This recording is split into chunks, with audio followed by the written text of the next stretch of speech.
The silver urn lay on its side among coffee grounds and yesterday's newspaper, my daughter's name, Lily, still visible through the garbage bag's translucent plastic. For a moment, I couldn't move, couldn't breathe, couldn't comprehend that my parents had thrown away all I had left of my baby girl. "What are you doing?" Mom's voice cut through my shock. She stood in the kitchen doorway, coffee mug in hand, irritation written across her face. "I already took the trash out." "You threw away her ashes." My voice came out hollow, disconnected from the screen building in my chest. She rolled her eyes, actually rolled her eyes. "Stop being dramatic, Meredith. It's been 6 months. You need to stop living in the past." 6 months. As if grief had an expiration date. As if losing my daughter to a drunk driver on her way home from kindergarten came with a timeline for recovery. As if the urn that held all that remained of my 5-year-old could be discarded like expired milk. I reached into the bin with shaking hands, pulling out the urn, wiping coffee grounds from its surface. Inside, sealed in plastic, were Lily's ashes, safe despite my mother's cruelty. The relief made my knees weak. "Your sister's having a real baby," Mom continued, sipping her coffee like we were discussing the weather. "Not a memory. A real, living baby. And your moping is ruining her pregnancy experience." Dad appeared behind her, already dressed for golf. He took in the scene, me kneeling by the garbage, clutching Lily's urn, and shook his head. "Time to move on, Meredith. Diana needs positivity right now." Diana, my younger sister who'd announced her pregnancy at Lily's funeral, who'd complained that my grief was bringing down the vibe at her gender reveal, who'd asked if she could have Lily's bedroom for a nursery since it's not like you need it anymore. "You threw away my daughter," I said, standing slowly, the urn pressed against my chest. "We threw away an urn," Dad corrected. "Your daughter is gone. Holding on to ashes won't bring her back. But it might stop Diana from enjoying her pregnancy," Mom added. "Do you know how hard it is for her, seeing you like this? She's afraid to be happy about her baby because you're always crying. Always crying. I cried at Diana's baby shower last week when they played the same song from Lily's funeral. I'd excused myself quietly, spent 10 minutes in the bathroom pulling myself together, then returned with a smile and enthusiastically participated in every game. But apparently, those 10 minutes of private grief were too much. "I'm sorry my dead child is inconvenient for you," I said. "See," Mom gestured at me with her mug. "This attitude. This is why we had to do something. You're toxic, Meredith. Your grief is toxic." I looked at them, really looked at them. My parents, who'd raised me, who'd been there when Lily was born, who'd watched her take her first steps in this very kitchen. They stood there united against me, frustrated that I hadn't moved on from losing my only child quickly enough to make my sister's pregnancy more pleasant. "When Diana has her baby," I said quietly, "I hope you never have to understand what you've done to me today." "Oh, stop it," Dad said. "We did you a favor. That urn was holding you back." I walked past them, still clutching Lily's ashes. In my old room, my childhood room where I'd moved back after the accident, unable to face our empty house alone. I saw they'd already started changes. Boxes labeled Diana's baby were stacked in the corner. Paint samples in pastel colors were taped to the wall. On my dresser, where Lily's photo had sat, was a note. "Please be out by the end of the month. Diana needs to nest. Mom." They were erasing her. Erasing us.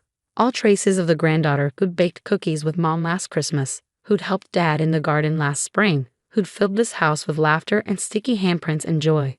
Gone, because her memory was inconvenient to their living grandchild's gestation period. I sat on the bed, phone in hand, and made a call.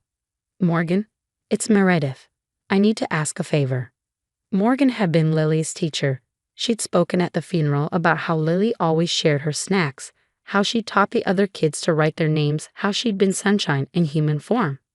She'd also lost a child years ago, something we'd bonded over in the awful aftermath. "Anything?" Morgan said immediately. "What's wrong?" "My parents threw Lily's ashes in the trash. I need somewhere to go, today." The silence stretched for 3 heartbeats. Then, "I'll be there in 20 minutes. Pack what matters." What mattered?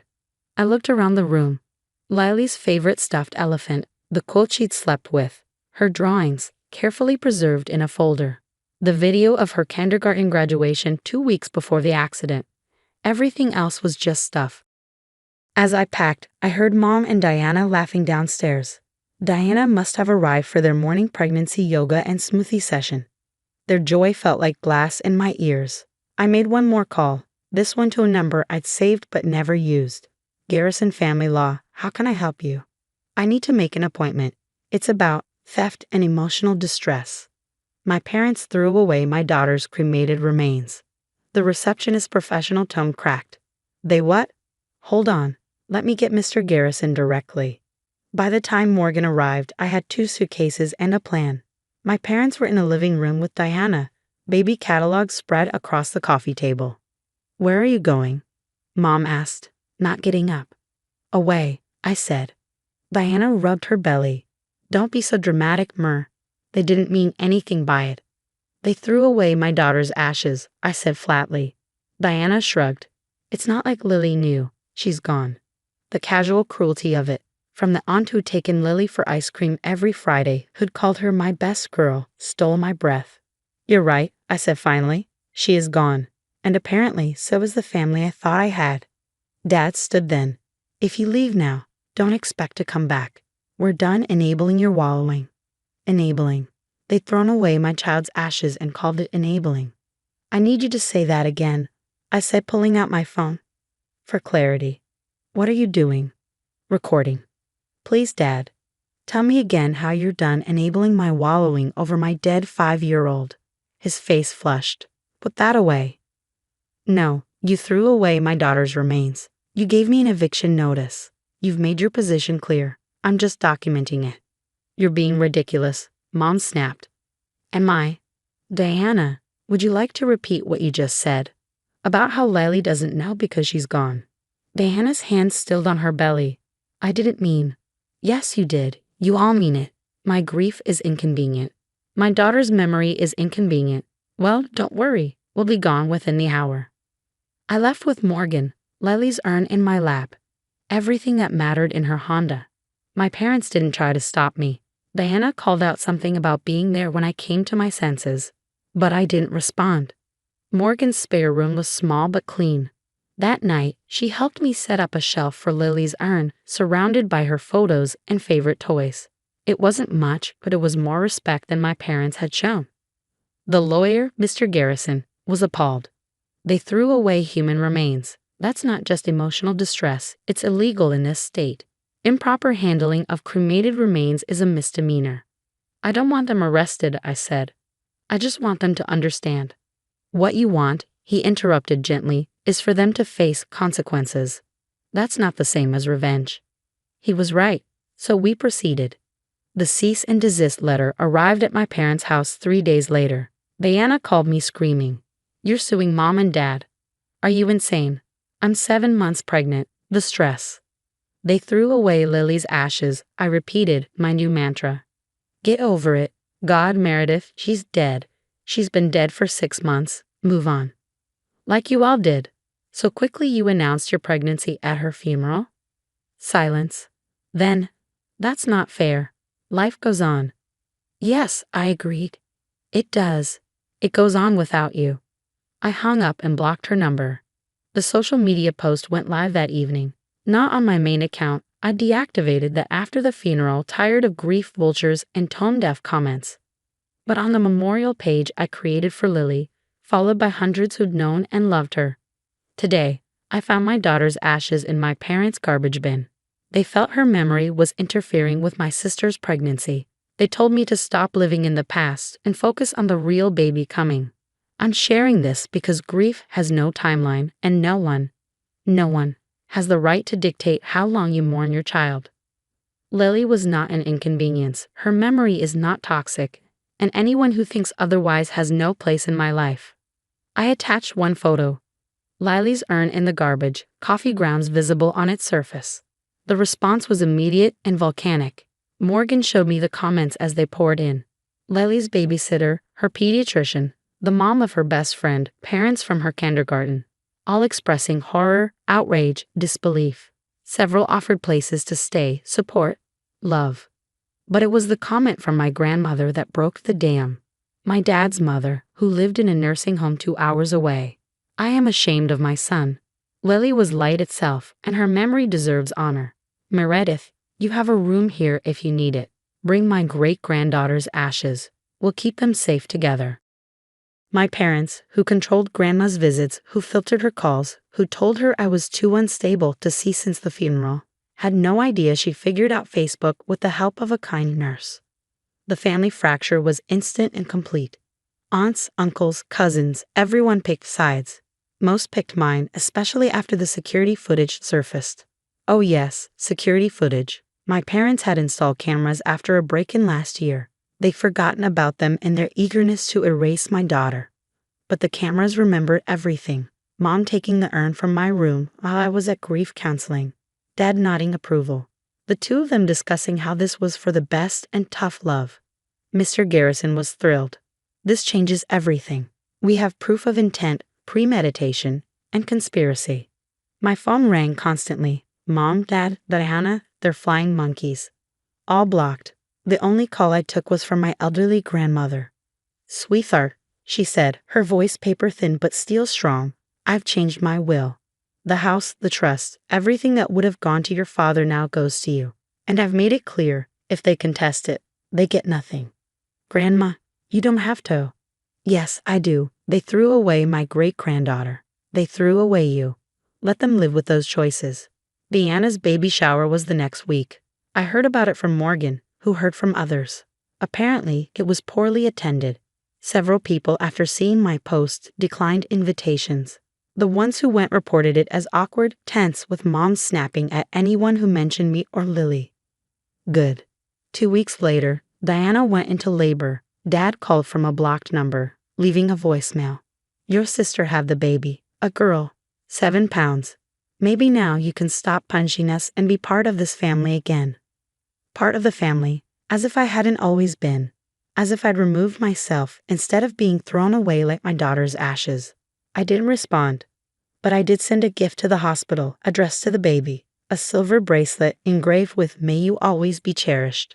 The card read, I hope you never become an inconvenience. Aunt Meredith. Diana texted from another new number. That was cruel. I responded once.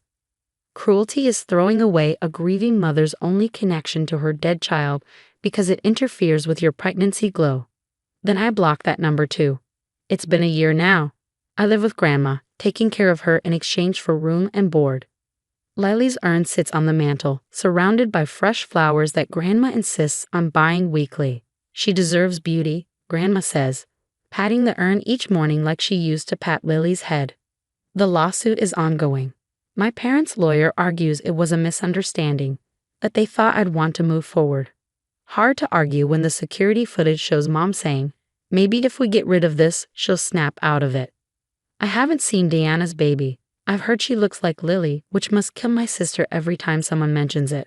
I've heard my parents are struggling, that Dad took early retirement because colleagues saw the post, that Mom's book club asked her not to return. I've heard they tell people I'm unstable, that I overreacted, that I'm keeping their grandchild from them out of spite. They're wrong about the last part. I'm not keeping anyone from them. I'm protecting myself and honoring my daughter's memory by staying away from people who literally threw her away. Lily would be 6 now, starting 1st grade, learning to read, losing her first tooth.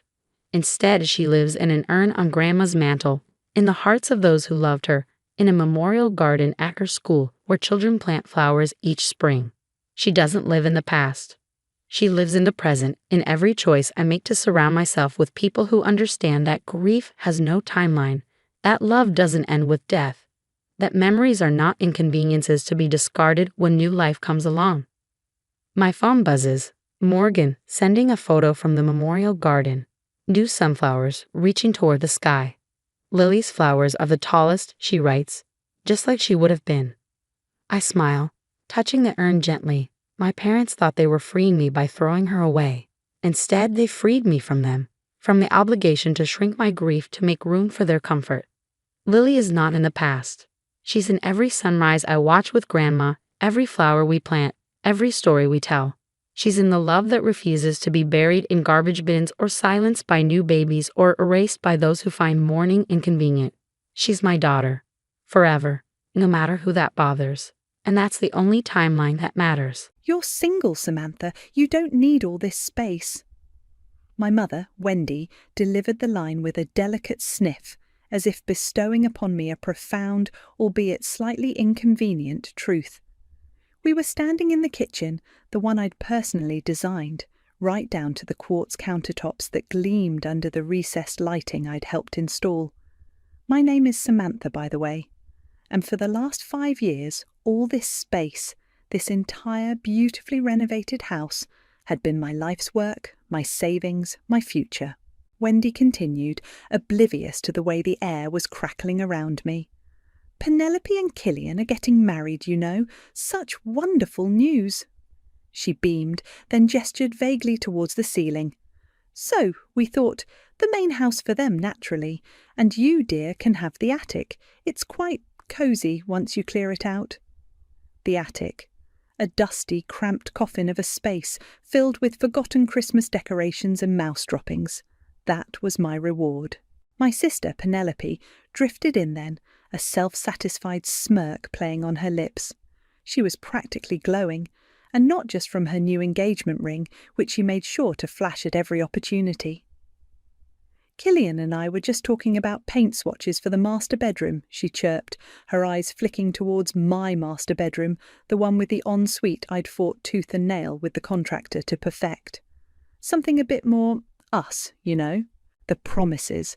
Oh, the promises they'd made.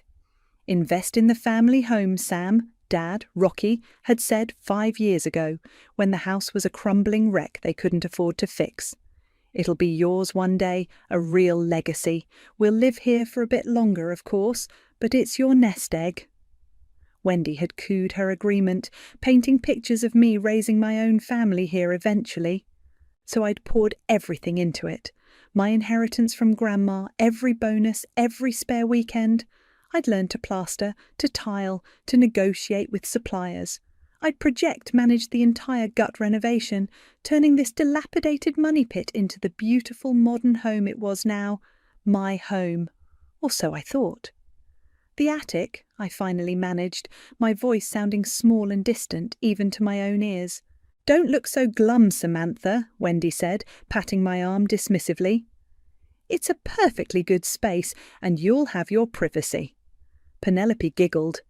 You can pretend you're a bohemian artist up there. It'll be fun. Fun. Right.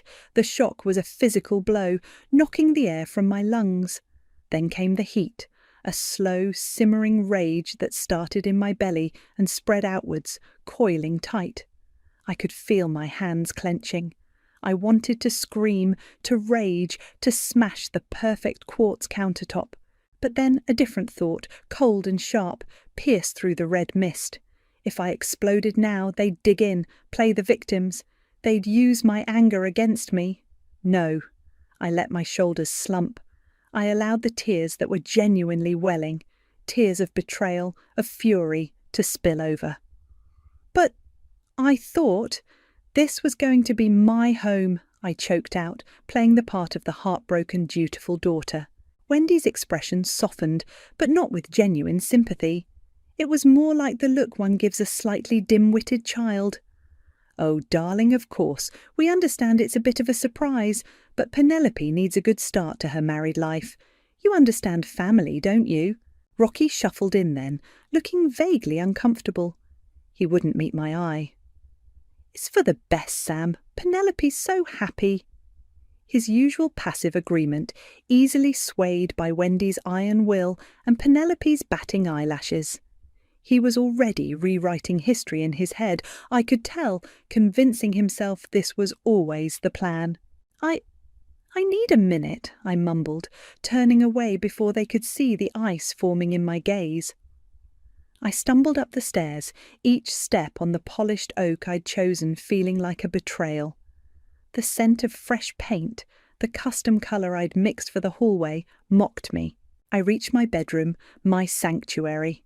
The afternoon sun streamed through the large window I'd insisted on, illuminating the built-in bookshelves I'd designed.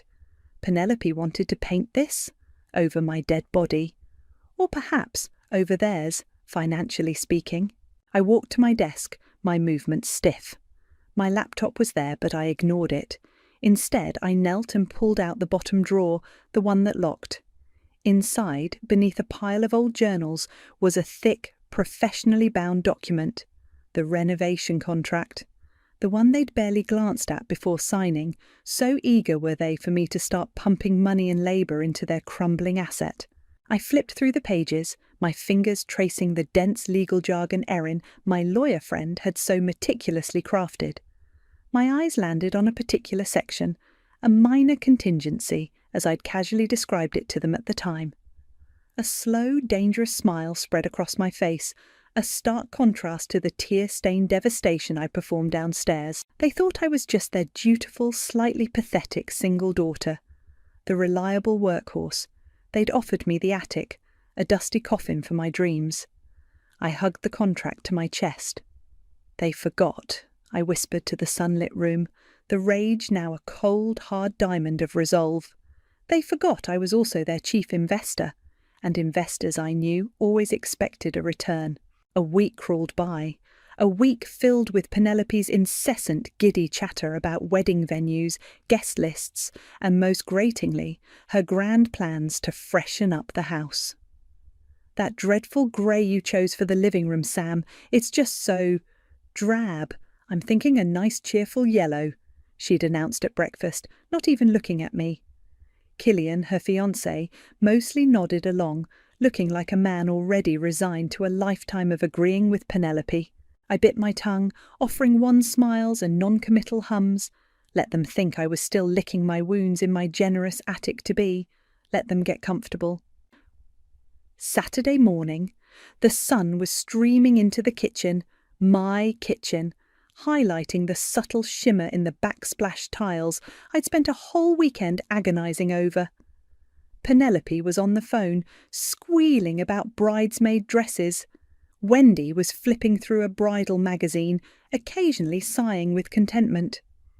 Rocky was attempting to read the newspaper, though his eyes kept darting nervously towards me whenever I moved. I placed a crisp, official-looking envelope on the quartz countertop, right next to Wendy's magazine. "Morning," I said, my voice deliberately neutral. Penelope hung up, her eyes narrowing. "What's that?" "It's for Mum and Dad," I replied, taking a seat. Wendy picked it up, a frown creasing her brow. "What is this, Samantha? More of your feelings?" She made feelings sound like a particularly unpleasant rash. "Not exactly," I said. "It's an invoice." She tore it open. Her eyes scanned the first page, then the second. The colour drained from her face. Penelope, curious, leaned over her shoulder. Her jaw literally dropped. Rocky lowered his newspaper, his gaze apprehensive. What in God's name is this?" Wendy finally sputtered, her voice trembling. The bridal magazine slid unheeded to the floor. "It's an itemised bill," I explained calmly, "for the total sum of the renovations. Materials, my contracted labour hours, at the standard professional rate for a project manager and skilled labourer, of course, plus accrued interest, as stipulated in the minor contingency section of our agreement." I paused, letting that sink in. "You see, since the primary condition of my investment, my eventual sole ownership of this property, is being voided by your decision to give the house to Penelope, the contract requires immediate full reimbursement of all my contributions." The sum, detailed meticulously over several pages, was indeed staggering. It represented 5 years of my life, every penny I had, and a fair market rate for the expertise I'd brought to the table.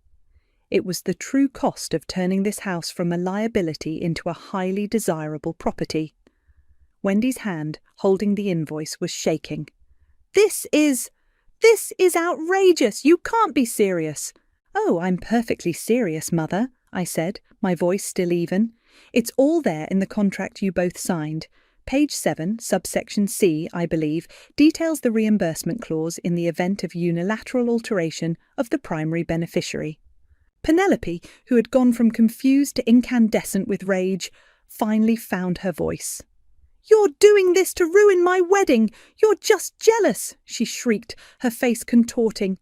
"You can't stand that I'm happy and getting everything I want. "This has nothing to do with your wedding, Penelope," I said, though a small, uncharitable part of me did enjoy the disruption to her entitled parade. "This is about a legally binding agreement being broken. I invested under specific terms. Those terms are no longer being met." Rocky had gone pale, a sickly grey colour. He was staring at the total at the bottom of the final page, his mouth slightly agape. He finally seemed to be grasping the magnitude of what they'd done, the reality of the piece of paper he'd likely signed without a second thought. "Samantha," he began, his voice hoarse, we never intended." "Intentions are lovely, Dad," I cut in, "but contracts are about what's written and signed, and you both signed it." Wendy slammed the invoice down on the counter. "Don't be ridiculous, Samantha. We're your parents. You can't possibly expect us to pay you for your own family home." Her voice rose, sharp and indignant. "After all we've done for you, the ingratitude." I met her furious gaze, my own cool and unwavering. The mask of the devastated daughter was gone, replaced by the calm demeanour of a creditor. "Actually, Mother," I replied, my voice dropping slightly, carrying the weight of undeniable fact. "According to this legally binding document you both signed, I can, and I do. You have 30 days to settle the full amount." The silence that followed was thick enough to cut with a knife, broken only by Penelope's sharp, indrawn breath and the rustle of the invoice as Rocky picked it up with a trembling hand. The cheerful yellow Penelope had envisioned for the living room suddenly seemed a very, very long way off. The fallout was immediate and frankly predictable. Wendy, never one to take responsibility, launched a full-scale smear campaign. Suddenly, I was the villain of every family anecdote, the heartless, grasping daughter holding her loving parents hostage. Aunt Carol called, her voice dripping with disapproval. "Samantha, dear, your mother is so distressed. Surely you can see this is tearing the family apart. Money isn't everything." "No, Aunt Carol," I'd replied, my tone polite but firm. "It isn't, but agreements are. And so is the 5 years of my life and my entire savings I poured into that house based on those agreements." She'd huffed and hung up. Cousin Mark, who'd once asked me for a loan he never repaid, cornered me at the supermarket. "Heard you're trying to bleed your parents dry, Sam. Not a good look." I just stared at him until he shuffled away, muttering. The cold shoulders and judgmental looks became my new normal. It stung, I won't lie, but it also solidified my resolve. They could whisper all they wanted. I had the contract. One evening, my phone buzzed. It was Brooklyn, my older brother.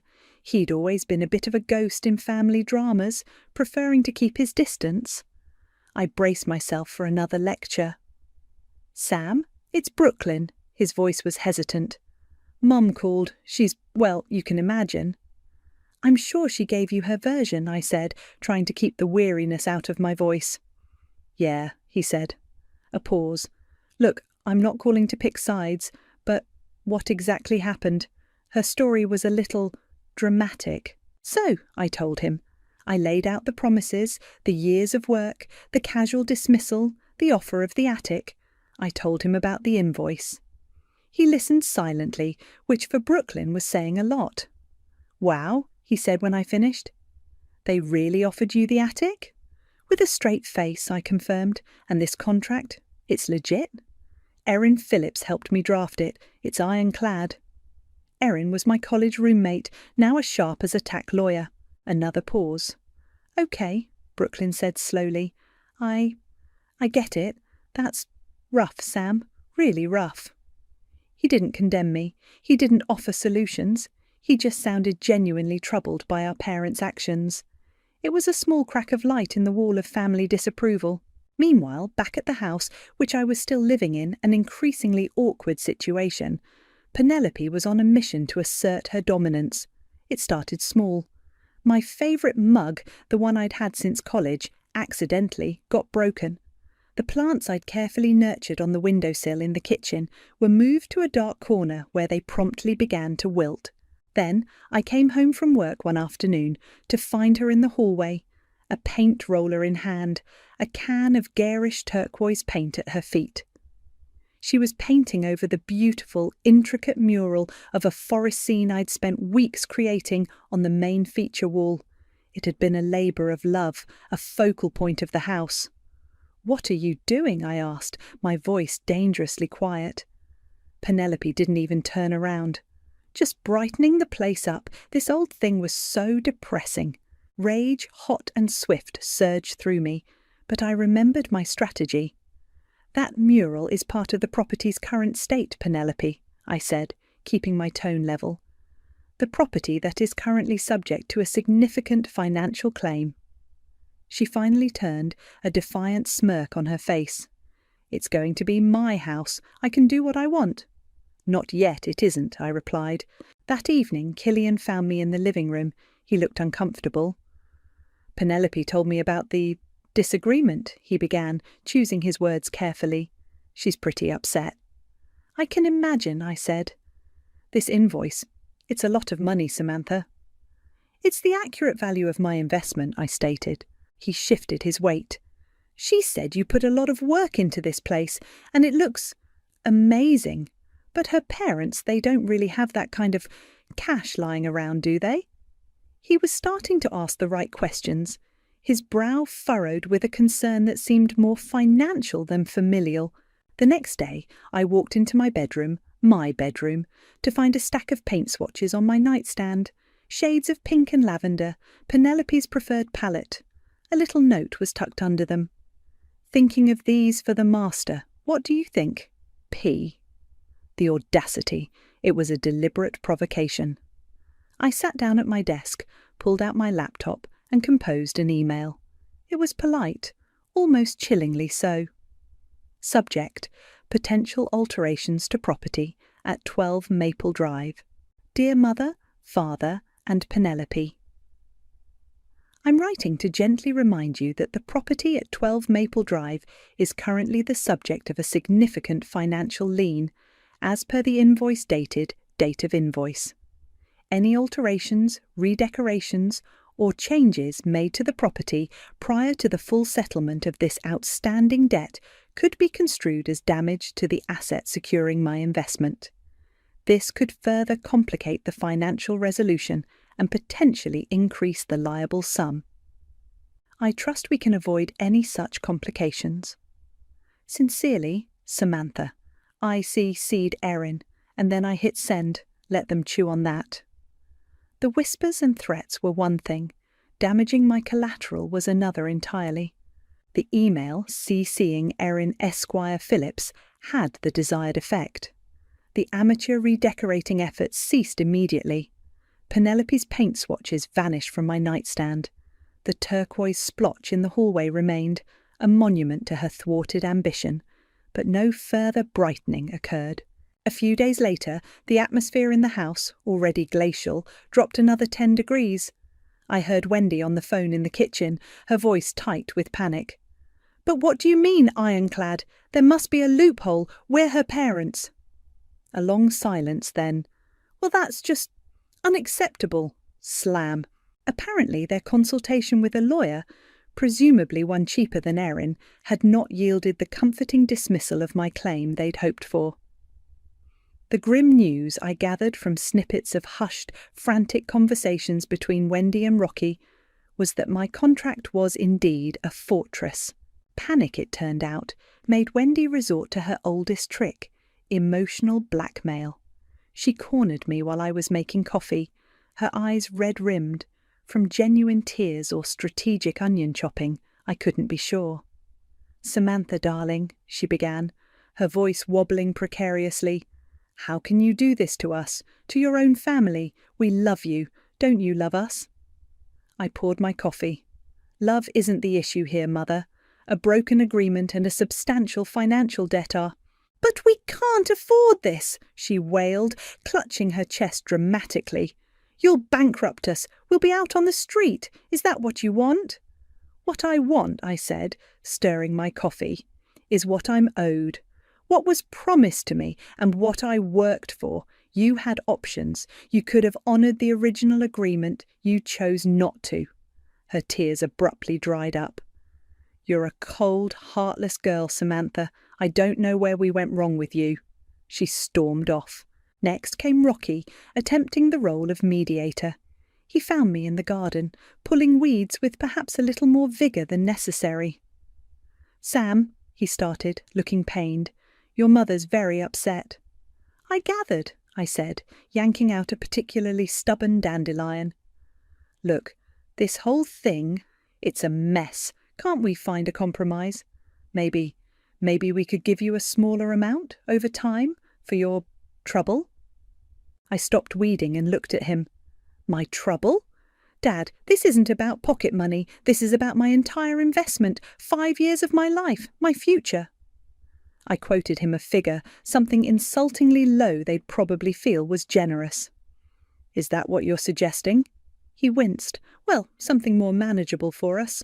"No," I said flatly. "The amount is the amount. It's not negotiable." My resolve was granite. Their attempts to chip away at it with guilt and pity were only making it harder.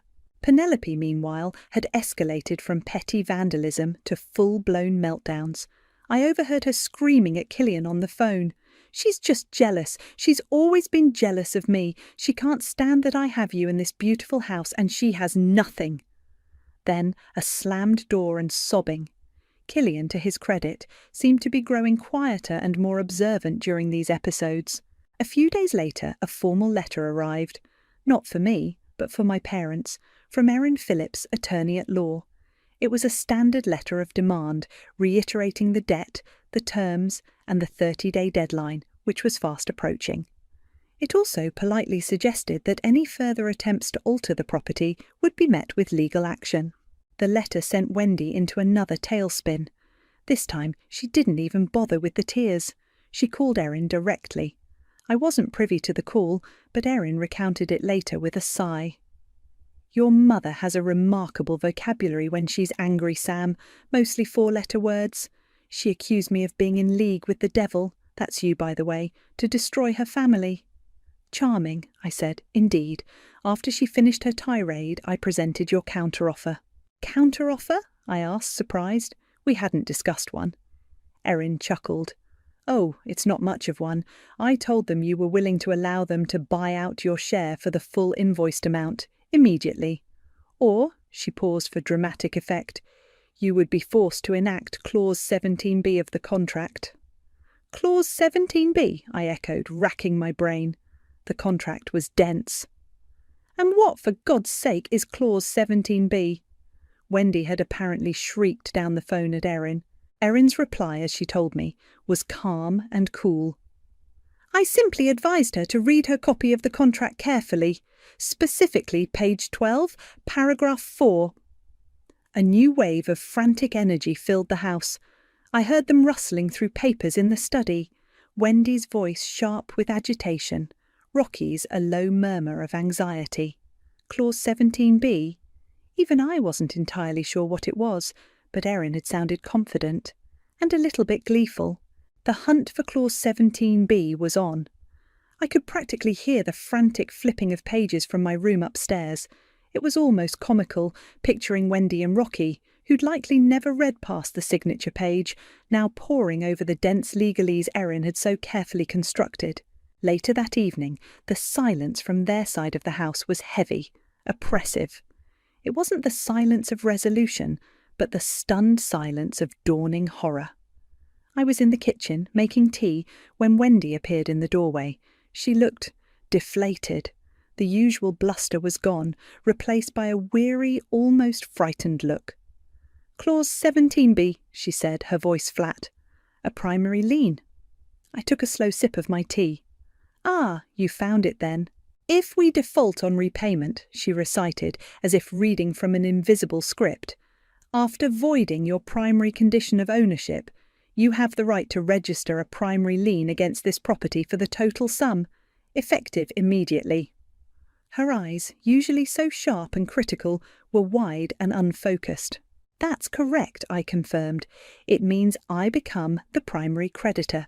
The house can't be sold, it can't be transferred. Say to Penelope and Killian, it can't even be significantly refinanced to pull out equity, not until my debt is settled in full." Rocky appeared behind her, looking like he hadn't slept in days. "But that means we can't give it to Penelope."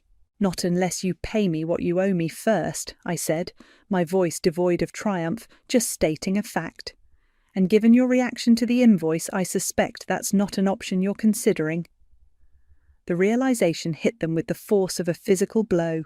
They couldn't pay me. They couldn't give the house to Penelope. They were trapped. Their grand plan, so casually hatched at my expense, had run aground on the rocks of my foresight and Erin's legal expertise. Penelope, when she eventually got the news, likely delivered in hushed, panicked tones by Wendy, was apoplectic. I heard her shouting from her room, "What do you mean we can't have the house? It's my house. Killian and I have plans." The sound of something smashing followed. Killian, who had been spending less and less time at the house, was present for this particular meltdown. I saw him later, sitting alone on the porch swing, staring into the distance. He looked thoughtful and deeply troubled. The wedding was just a few weeks away, and his dream house, the foundation of his future with Penelope, was apparently built on a financial sinkhole. He caught my eye as I walked past. "This is complicated," he said. An understatement if I ever heard one. "It didn't have to be," I replied simply. The next day, Wendy approached me again. This time, she was all sweetness and light, a strained, desperate smile plastered on her face. "Samantha, dear," she cooed, holding out a single sheet of paper. "We've been thinking, and we want to make things right.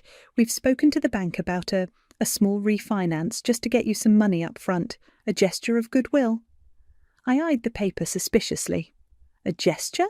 "Yes, if you could just sign this. It's just a formality for the bank, so they know we're all on the same page about, the house." She was trying too hard. Her eyes darted nervously. "I'll have Erin look at it," I said, taking the paper. Her smile faltered. "Oh, there's no need for that, darling. It's very straightforward. Just a simple waiver." "Erin will look at it," I repeated, my tone leaving no room for argument. I scanned it briefly myself. It was full of convoluted phrases, but the gist seemed to be me relinquishing a significant portion of my claim for a laughably small, one-time payment. A goodwill gesture that would effectively gut my entire legal standing. I emailed a photo of it to Erin. Her reply came back within the hour. "LOL! Seriously? Do not sign this, Sam. This isn't a formality for the bank. It's a blatant attempt to trick you into forfeiting almost everything. They're trying to get you to waive your rights for pennies on the dollar. Nice try, Wendy." Armed with Erin's assessment, I found my mother in the living room, nervously tidying already tidy surfaces. I held up the paper. "A simple waiver, Mother?" I asked, my voice dripping ice. "Or an attempt to defraud me out of hundreds of thousands of dollars?" Her face crumpled. The fake sweetness vanished, replaced by a cornered animal's desperation. We need some breathing room. We don't know what else to do." "You could try honesty," I suggested coldly. "You could try honouring the agreement you signed. But this?" I shook the paper. "Did you really think I was that stupid, Mother? Did you really think after everything I'd fall for such a cheap, transparent trick?" She had no answer, just stared at me, the fraudulent document fluttering in my hand like a captured moth. The game was getting uglier, and they were getting more desperate. The attempted deception with the waiver was the last straw. My patience, already worn thin, snapped. The simmering rage I'd kept carefully banked flared into a cold, decisive fury. They weren't just dismissive and entitled, they were actively trying to cheat me. "Erin," I said into the phone, later that day, "they're not going to do the right thing, are they?" "Doesn't look like it, Sam," she replied, her voice calm but firm. "They're panicking, and panicky people do stupid things. That waiver was amateur hour." "So what's next?" I asked. "Do I just wait for them to default on the 30-day notice so the lien kicks in?" "We could," Erin said, "or we could give them one final opportunity to see reason, and if they don't take it, we escalate." "Escalate how?" "There's another clause," Erin said, a hint of steel in her tone. A rather elegant one, if I do say so myself, but first the ultimatum. The next morning, another crisp envelope from Erin Phillips, attorney at law, landed on their kitchen counter. This one contained a formal, legally drafted agreement. It acknowledged the full debt, outlined a structured repayment plan, one I knew they couldn't possibly afford, with hefty monthly instalments starting immediately, and set a non-negotiable deadline of 48 hours for their signatures. It's their last chance to do this the hard way, but still on some kind of terms, Erin had explained. If they sign, they admit the debt, and we have a clear path to enforcement if they miss even one payment, if they don't sign. She'd let that hang in the air. The house descended into a maelstrom of hushed arguments and frantic phone calls.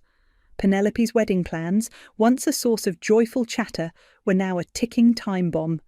Invitations had gone out, deposits had been paid. Her dream wedding was teetering on the brink of their financial abyss. I overheard a particularly vicious argument between Penelope and Wendy. "You have to fix this, Mother," Penelope shrieked. "Killian is asking questions. He's talking about postponing. Do you know how humiliating that would be?" "What do you expect me to do, Penelope?" Wendy retorted, her voice raw with stress. "Wave a magic wand and make hundreds of thousands of dollars appear?" Then came the inevitable. They cornered Killian. I wasn't there, but Penelope recounted it to me later in a tearful, blame-filled rant, inadvertently giving me all the details. Apparently, Wendy and Rocky, in a moment of supreme audacity, had suggested that Killian, should contribute to paying me off. "You're going to be part of this family," Wendy had reportedly said. "You'll benefit from the house too." Killian, according to Penelope, had just stared at them. Then he'd asked a few pointed questions about their overall financial situation, the mortgage, their savings. The answers, or lack thereof, clearly hadn't reassured him. The final confrontation happened that evening. I was in my room trying to read, but the raised voices from downstairs were impossible to ignore. Killian's tone was different this time, no longer hesitant or merely troubled. It was firm, disillusioned. "I can't marry into this mess, Penelope," I heard him say, his voice carrying clearly up the stairs. "This isn't just a disagreement. This is something else.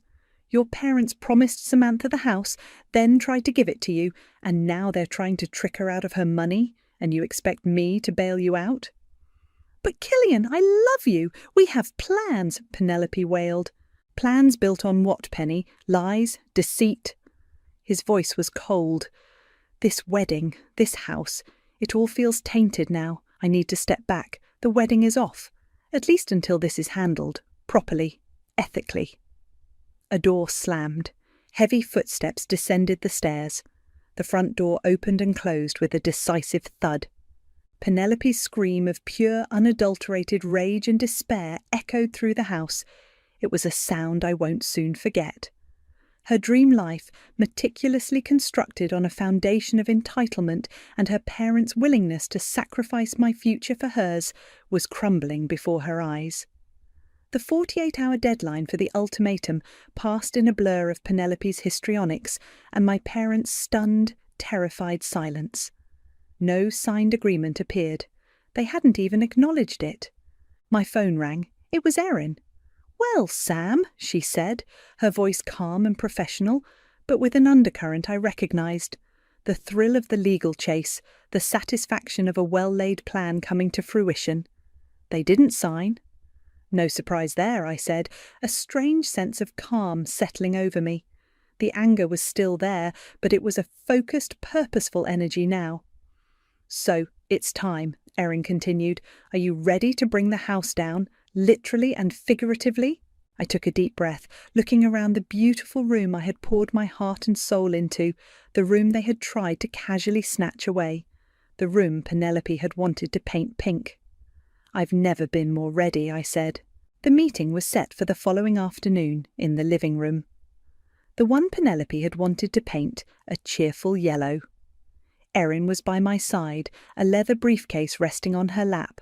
radiating an aura of calm, professional competence that seemed to suck all the bluster out of my parents before a word was even spoken.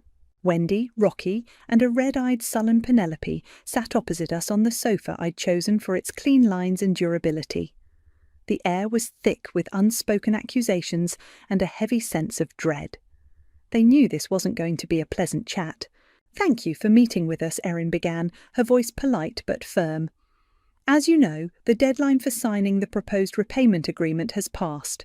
Samantha has therefore instructed me to proceed with the remedies outlined in the original renovation contract." Wendy bristled. "We know about your lien, Miss Phillips. You can't force us to sell." Erin smiled faintly. "Ah, but the lien, Mrs. Grant, was merely Clause 17B, a preliminary measure. We are now moving to Clause 21, the dissolution clause." "Dissolution?" Rocky croaked, his face paling further. Penelope shot him a venomous glare, as if this was somehow his fault for not magically producing the money I was owed. "Indeed," Erin continued, opening her briefcase and withdrawing a copy of the contract, already tabbed to the relevant page. "If you recall, or perhaps if you read it for the first time now, the renovation of this property was structured as a joint venture. Your initial contribution was the existing property in its, let's say, pre-renovated condition. Samantha's contribution was the entirety of the capital for the renovation, plus her skilled labour and project management, all meticulously documented and valued." She slid a summary sheet across the coffee table, a breakdown of my financial input versus their estimated equity in the house. Before I'd touched it, the disparity was stark. My numbers dwarfed theirs. "The contract clearly states," Erin went on, her voice cutting through the stunned silence, "that Samantha's primary benefit and intended outcome from this joint venture was the eventual sole ownership and residency of the improved asset, this house. By unilaterally attempting to dissolve her stake and assign that primary benefit to a third party, Penelope, without due compensation as per Clause 17, you have triggered Clause 21, irreconcilable partner dispute and default." Wendy opened her mouth, then closed it again. Even she seemed to recognise the inescapable logic. "And Clause 21, Erin delivered the final blow, stipulates that in such an event, a court-appointed third-party administrator will oversee the immediate forced sale of the asset, this house, at current market value." Penelope gasped. "Forced sale? You can't!" "Oh, we can, dear," Erin said, not unkindly, but with absolute finality. "It's right here, signed by your parents. The proceeds from the sale will then be distributed according to the percentage of total investment. Given Samantha's documented financial and labour contributions, which significantly outweigh the initial assessed value of the property pre-renovation." She let the implication hang in the air. The silence that followed was profound. It was the silence of utter, uncomprehending devastation. "So, what does that mean?" Rocky finally whispered, his voice barely audible. "It means," I said, speaking for the first time, my voice steady, "that the house will be sold, and after the original mortgage is cleared and any fees are paid, the remaining profit will be split. Based on my investment, I will receive the vast majority of the proceeds. You will be left with, well, significantly less, likely not enough to buy anything comparable. You will, in all probability, be looking for a rental."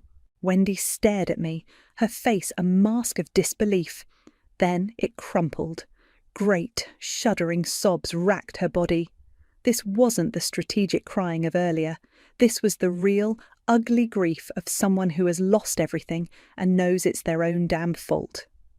Rocky just sat there speechless, looking 20 years older than he had an hour ago. Penelope, however, found her voice. It rose in a screech. "You bitch! You've ruined my life, my wedding, my house. I hate you! I hate you!" She lunged forward as if to attack me, but Erin simply raised a hand, a silent, effective barrier. "I think this meeting is concluded," Erin said calmly, standing up and closing her briefcase. "You'll be hearing from the appointed administrator's office regarding viewing schedules and the sale process very shortly." We walked out, leaving them amidst the wreckage of their greed and entitlement. A week later, the for sale sign went up on the lawn, a bright, cheerful sign advertising open houses. I drove past slowly, parking across the street. Wendy, Rocky, and Penelope were standing on the porch, staring at it. Their faces were a mixture of horror, disbelief, and a dawning, terrible understanding. I allowed myself a small, tight smile. It wasn't a happy smile, not exactly, but it was a deeply, profoundly satisfying one. "The attic, you said, Mother?" I murmured to the empty car. "I hope you find one with a view." The view from the bottom looking up can be very illuminating. The house sold astonishingly quickly. Turns out a meticulously renovated property in a decent neighbourhood, priced to move by a court-appointed administrator, is a hot commodity. The closing was swift, handled entirely by Erin and the administrator. I didn't have to see my parents or Penelope again through the process, which was a blessing. The wire transfer hit my account a few days after. The numbers on the screen made me blink. After all debts were cleared, including the original small mortgage my parents still had, my share was substantial. More than enough for a very fresh start, considerably more than I'd even dared to hope. The administrator, a no-nonsense woman named Ms. Albright, had ensured top market value. My meticulous record-keeping of every receipt, every hour, had paid off spectacularly. Their share? Well, let's just say after their portion of the remaining mortgage and fees, it wasn't much. Enough for a security deposit and first month's rent on a small, run-down apartment on the other side of town, I heard. The kind of place they used to sniff at when driving through less desirable neighbourhoods. Wendy, I was told by a reluctant Brooklyn, was a shadow of her former self. The imperious matriarch had crumbled. She barely spoke, just stared blankly at the peeling wallpaper of their new, cramped living room. Rocky was deeply depressed, finally understanding the full weight of his passivity and Wendy's manipulations. He'd apparently tried to apologise to Brooklyn, muttering something about not seeing and letting things go too far. Brooklyn hadn't offered him much comfort. And Penelope? Oh, Penelope. Her fairy tale had imploded. Killian was long gone, having wisely dodged a cannonball, not just a bullet. The wedding was a non-event. She'd had to get a job, a real one, with a name tag and an hourly wage at a local department store. The indignity, I could only imagine, was crushing. She tried sending me a few guilt-tripping texts, full of woe is me and how I'd destroyed her happiness. I read the first one, felt a flicker of something that might have been pity if she hadn't been so relentlessly awful, and then I blocked her number. Some bridges are best left as ashes. Brooklyn maintained very sporadic, cautious contact. A text here and there. He never explicitly said, "You did the right thing," but his tone, the way he asked how I was doing, spoke volumes. He acknowledged, in his own quiet way, that I'd done what I had to do. He was navigating the awkward space of being related to them and understanding me. With my newfound capital, I didn't buy another old house to pour my soul into. No, I bought a sleek, modern condo downtown. High ceilings, huge windows, a balcony with a killer city view. It was clean, bright, and entirely mine. No shared history, no ghosts of broken promises, just potential.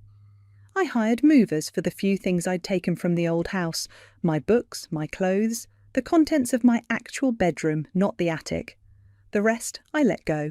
Standing on my new balcony, a glass of crisp Sauvignon Blanc in hand, I looked out over the glittering cityscape.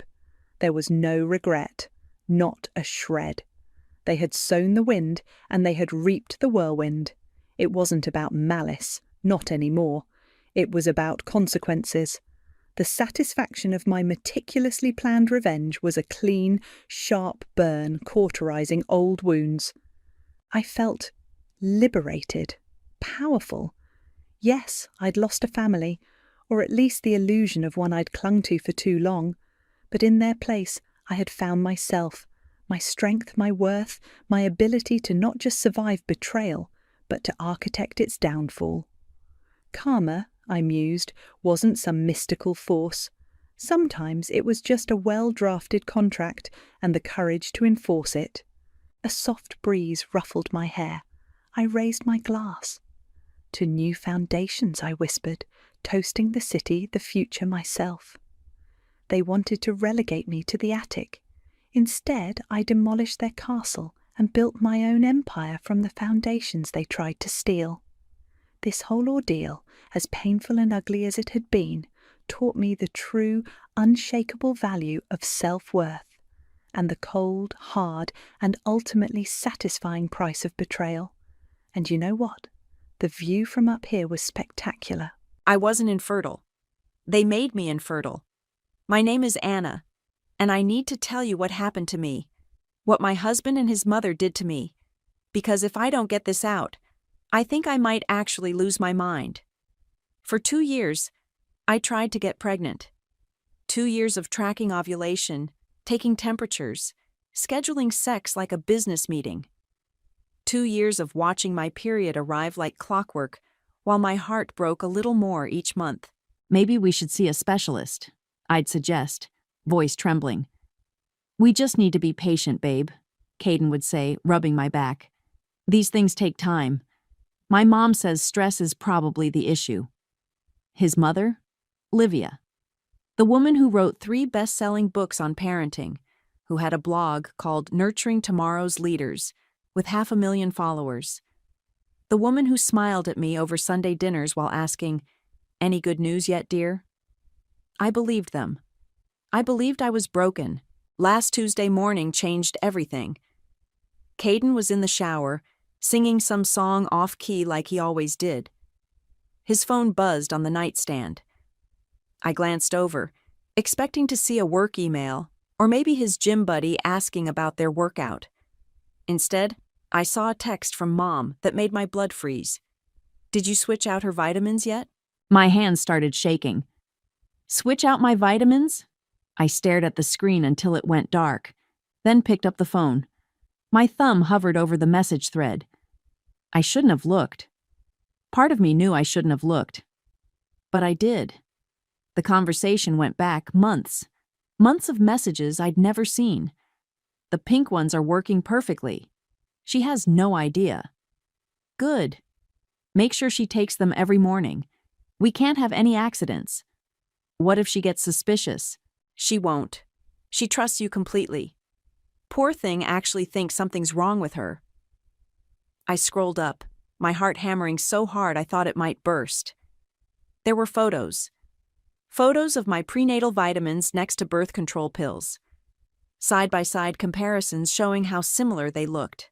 "These are perfect," Livia had texted. "Same size, same color. Dr. Martinez says the hormones will regulate her cycle but prevent conception entirely." The shower was still running. Caden was still singing. I ran to the bathroom cabinet and grabbed my vitamin bottle. The prenatal vitamins I'd been taking religiously for 2 years. I dumped them into my palm and really looked at them for the first time. They weren't prenatal vitamins. I knew what birth control pills looked like. I'd taken them in college. These were birth control pills.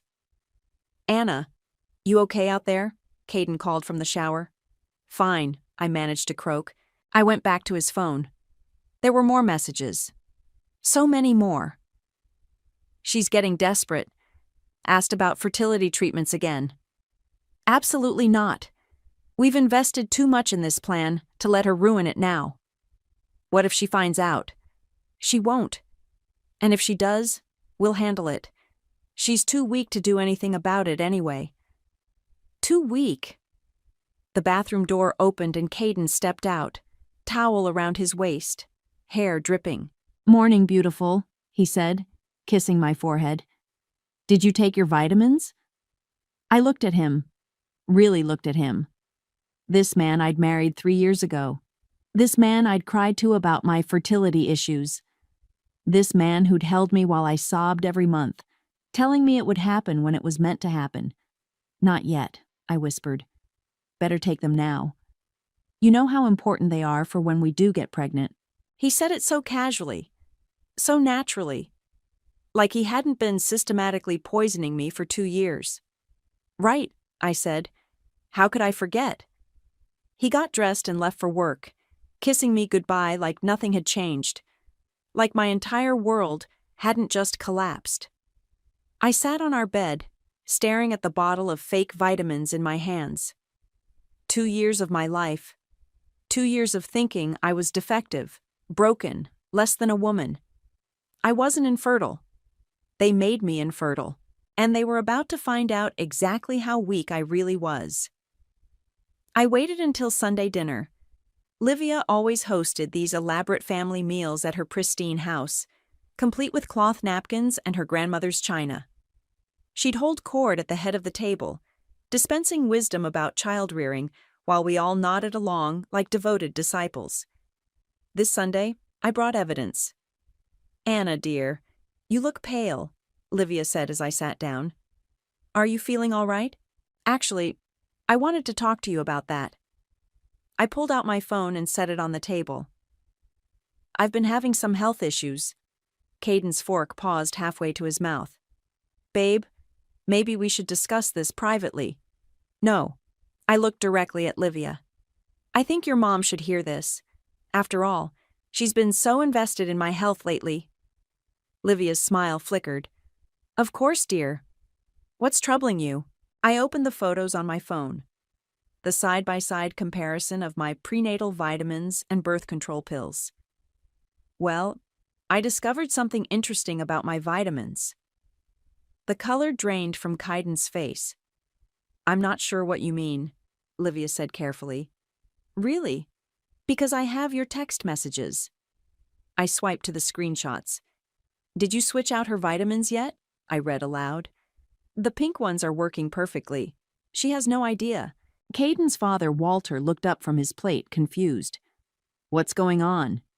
"Your wife and son have been giving me birth control pills for 2 years," I said, my voice surprisingly steady, disguised as prenatal vitamins, while I cried myself to sleep thinking I was infertile. "Anna, you're being dramatic," Caden started. "Dramatic?"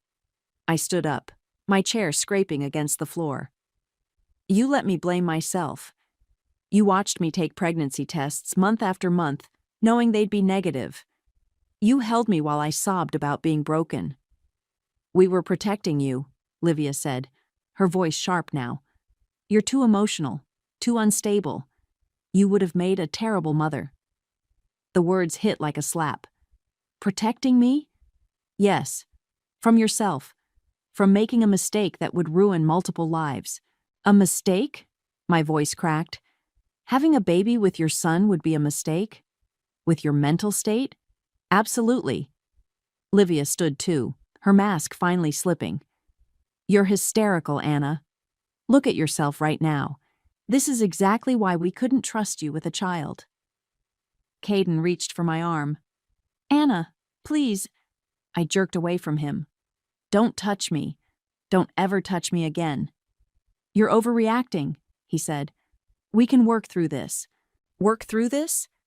I laughed, but it came out broken. "You poisoned me. For 2 years. You made me think I was defective. We made a difficult decision for the good of the family," Livia said coldly. "I won't apologize for that." I pulled off my wedding ring and threw it at Caden. It bounced off his chest and clattered onto Livia's precious china plate. "There's your family." I grabbed my purse and headed for the door. "Anna, wait!" Caden called after me. "Where are you going?" "To a lawyer." "You can't be serious." I turned back one last time. "Watch me." I drove straight to my friend Fatima's house.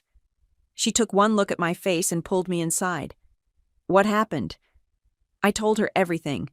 Showed her the messages, the photos, the evidence. She listened without interrupting, her expression growing darker with each detail. "Those sick bastards," she finally said. "Anna, this is criminal. This is assault." "I know." I felt numb. "I called a lawyer from the car. I have an appointment tomorrow." "Good. You're staying here tonight, and tomorrow we're going to destroy them." Around midnight, my phone rang. Livia. I almost didn't answer, but something made me pick up. Anna, dear. Her voice was sickeningly sweet. I hope you've had time to think about today's misunderstanding. Misunderstanding? You were upset. Understandably so. But I trust you'll make the right choice to keep this private. For everyone's sake. Is that a threat? It's advice. From someone who cares about you. You wouldn't want to do anything you'd regret. The line went dead. I stared at the phone, then opened my voice recorder app. I'd been recording the entire conversation. Record. Save. Archive, I whispered. Fatima appeared in the doorway with tea. Who was that? My mother-in-law. Making sure I know my place. And what's your place? I looked at my phone, at the recording that would join all the others I was collecting. Apparently, it's keeping quiet while they destroy my life. Fatima sat beside me. What are you going to do? I thought about Livia's voice. So confident. So sure I'd roll over and take it. I'm going to show them exactly how weak I am. The lawyer's office smelled like leather and disappointment. Mrs. Rivera, I have to be honest with you, David Martinez said, sliding papers across his mahogany desk. Your mother-in-law's legal team filed this yesterday. I stared at the document. A non-disclosure agreement? They're claiming you signed one when you married into the family. Something about protecting their business interests and public image. I never signed anything like that. They have a document with your signature? From your wedding reception, apparently. Mixed in with the gift registry paperwork. My hands shook as I read the legal jargon. Basically, it said I couldn't say anything that might damage the Rivera family reputation. Ever. This can't be legal. It's questionable. We can fight it, but it'll take time and money. And they know that.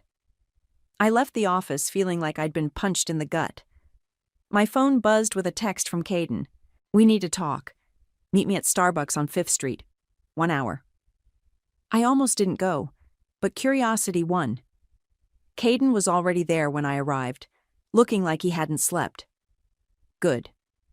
Anna, thank God. We need to fix this. Fix this?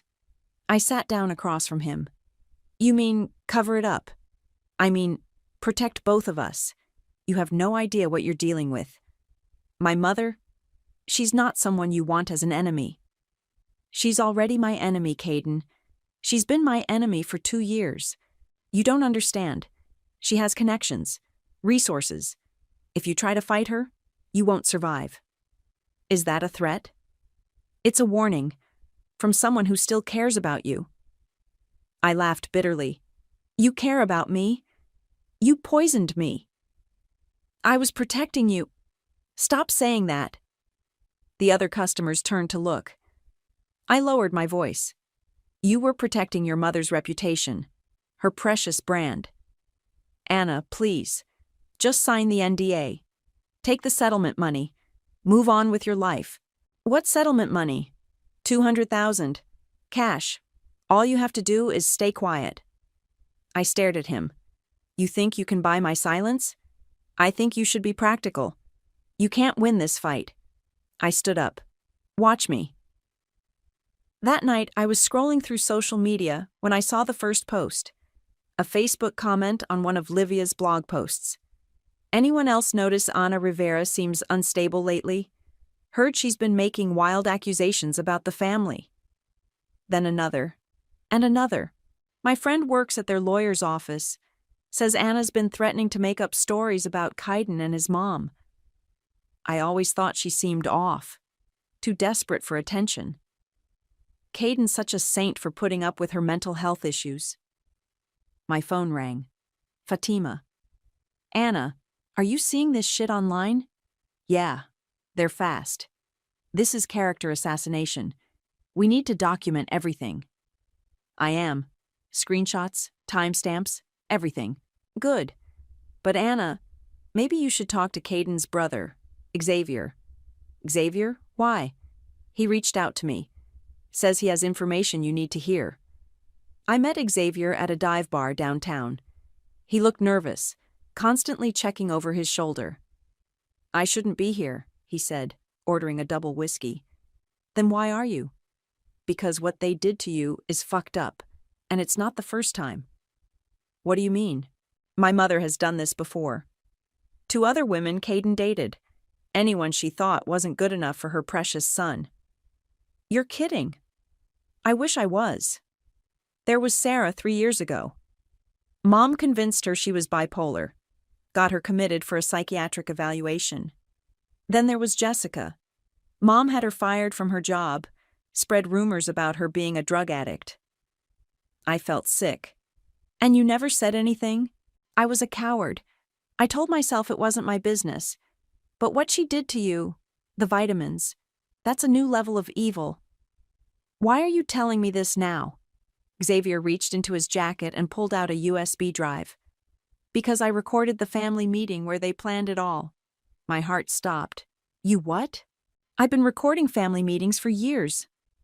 Started as insurance in case Mom ever turned on me. But this? He slid the drive across the table. This is the real reason she wanted you out of the family. What's on it? Everything. The whole plan. How they researched the birth control pills, found a doctor willing to prescribe them under false pretenses. And Anna, there's more. More? You weren't just a threat to her control. You were a threat to her legacy, her brand. She couldn't risk having a grandchild with what she called weak genes. I picked up the USB drive with trembling fingers. Weak genes? Your family history. Your sister's struggles with addiction. Your father's depression. She said she'd never allow that into the Rivera bloodline. The room spun. She said that? It's all on there. Hours of audio. Her talking about you like you're some kind of contamination.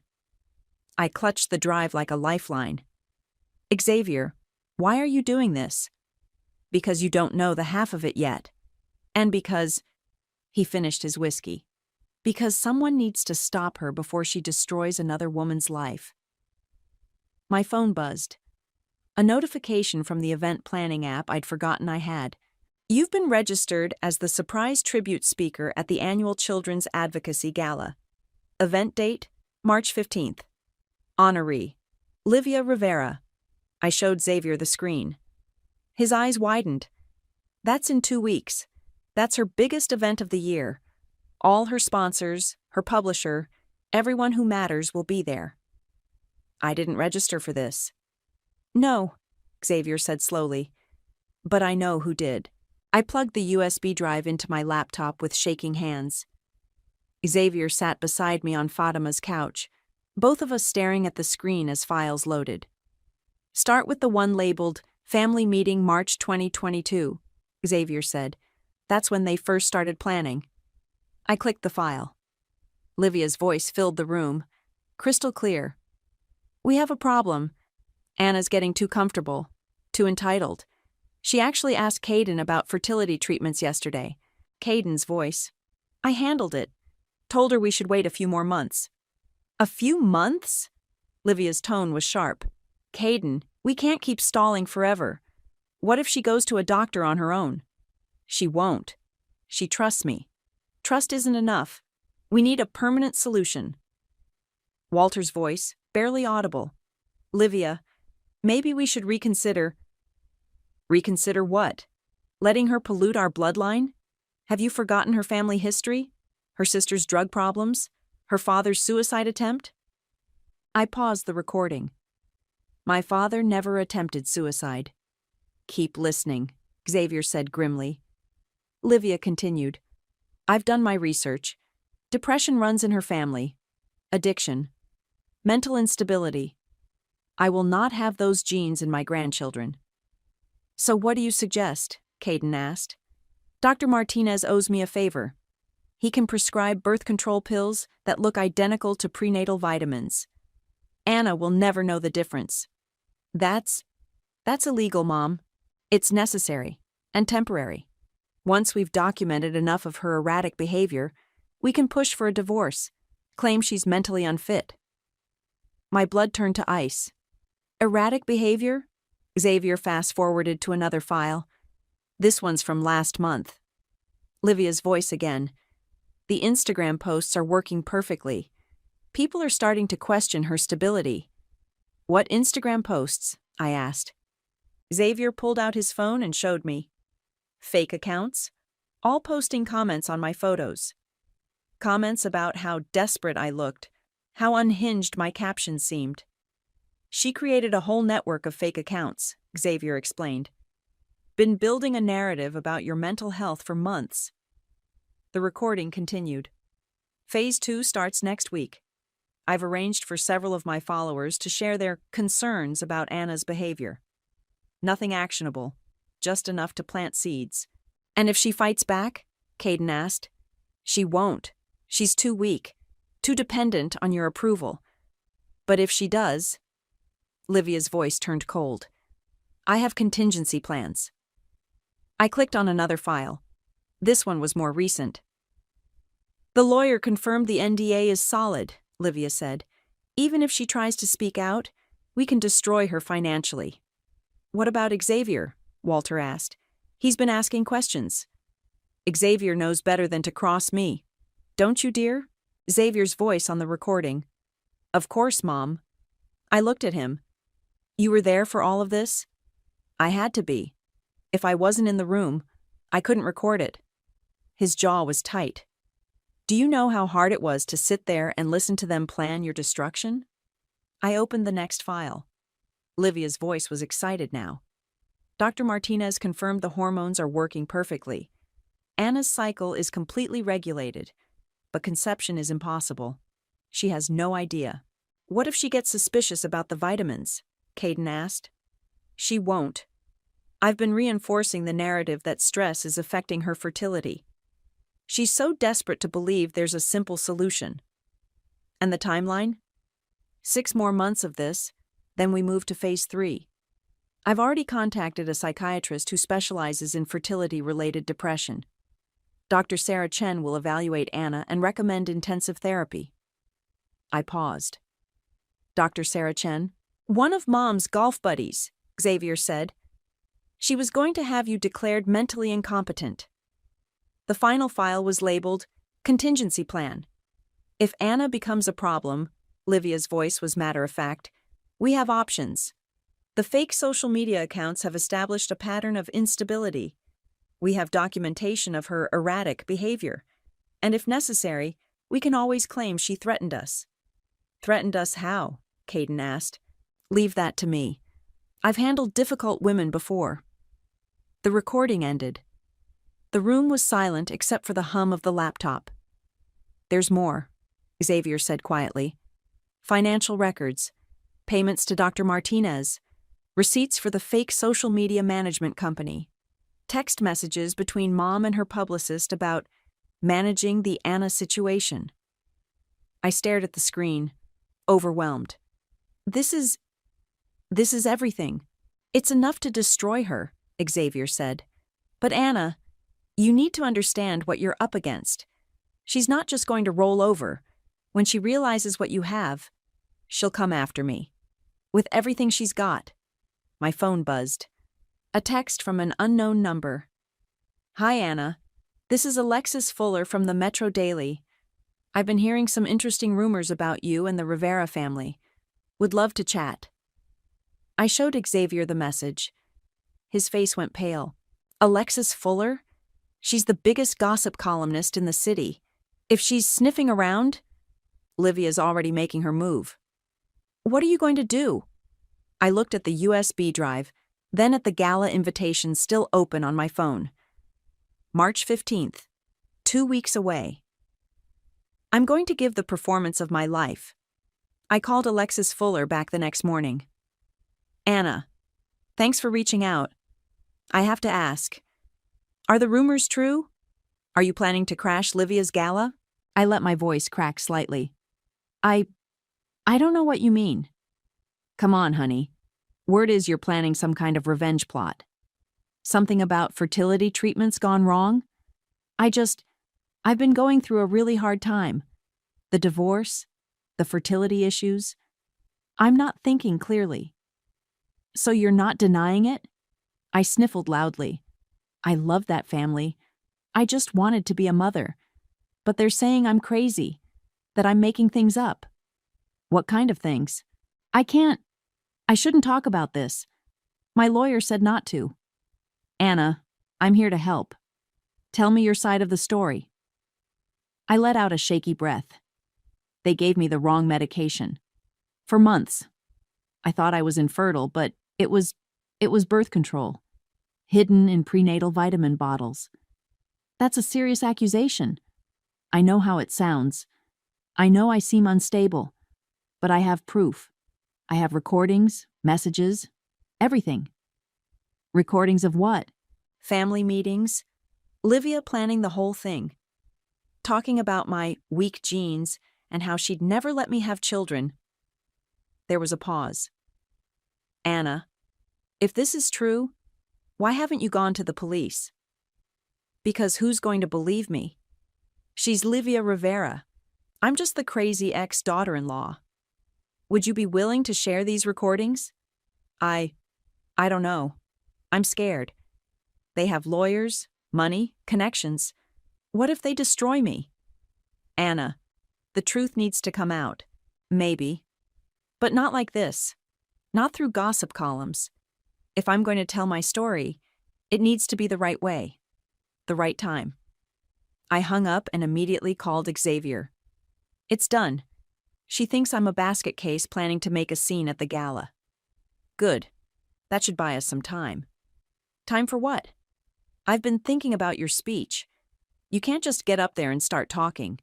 You need a way to keep them from cutting your mic. I'm working on that. How? I'm going to befriend the event coordinator. Make myself indispensable. That afternoon, I showed up at the gala venue with a box of pastries and my brightest smile. Hi, I'm Anna. I'm supposed to be giving a tribute speech for Livia Rivera. I wanted to check on the technical setup. The coordinator, a harried woman named Beth, looked up from her clipboard. Oh, thank God. Someone who actually cares about the details. Half these speakers just show up and expect everything to work perfectly. I know, right? I brought coffee. Figured you could use it. You're an angel. She grabbed a cup gratefully. What did you need to know about the setup? Just the basics. When do I go on? How long do I have? That sort of thing. You're the surprise speaker, so you'll go on right after the main presentation. Livia will introduce you herself. Perfect. And the microphone? Wireless headset. We'll have it ready backstage. Great. Is there a backup system? I'm paranoid about technical failures. There's a handheld mic at the podium, but we usually keep it off during speeches. Less chance of feedback. Could you make sure it's live when I go on? Just in case? Sure thing. I'll make a note. I spent the next hour helping Beth organize speaker schedules and coordinate with the catering staff. By the time I left, we were best friends. My phone rang as I walked to my car. Harmony. Anna. Oh my God. I just saw the news article. What news article? About you and Kaiden.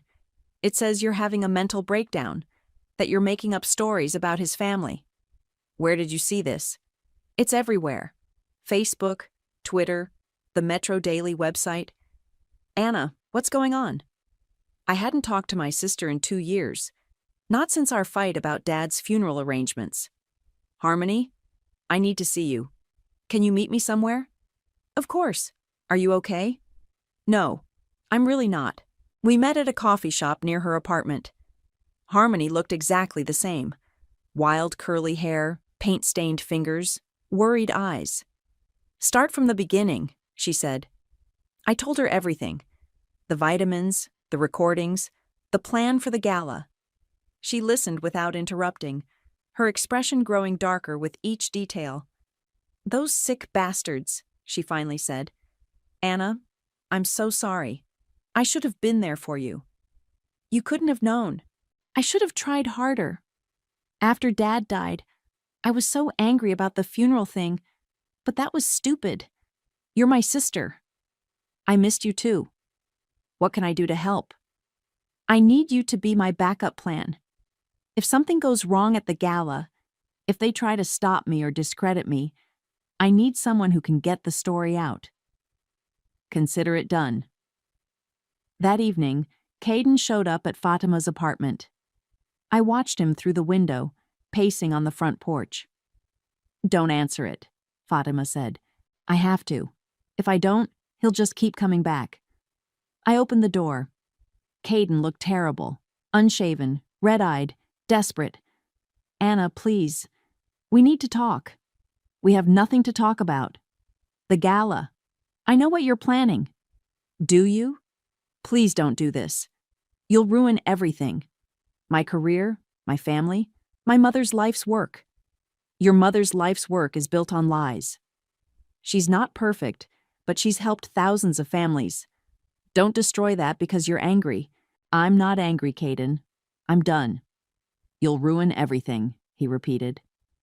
I looked at this man I'd once loved. This man who'd watched me cry myself to sleep for 2 years while knowing exactly why I couldn't get pregnant. "That," I said quietly, "is the point." His face crumpled.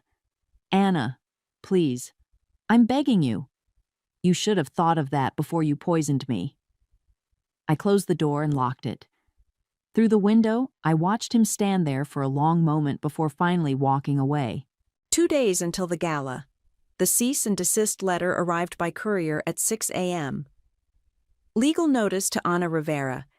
You are hereby ordered to cease all defamatory statements regarding the Rivera family. Failure to comply will result in immediate legal action, including but not limited to charges of harassment, stalking, and intentional infliction of emotional distress. I handed it to my lawyer over breakfast. David scanned it quickly. Standard intimidation tactics. They're scared. Can they actually stop me? From speaking at a public event you were invited to? No. But Anna? They're going to try everything. Expect security. Expect interruptions. Expect them to pull the plug on your microphone. I've got that covered. How? The event coordinator thinks I'm helping with technical support. I'll have access to the sound booth. And if they physically remove you from the stage, I pulled out my phone. Harmony will be live streaming from the audience. If they try to silence me, it'll just make the story bigger.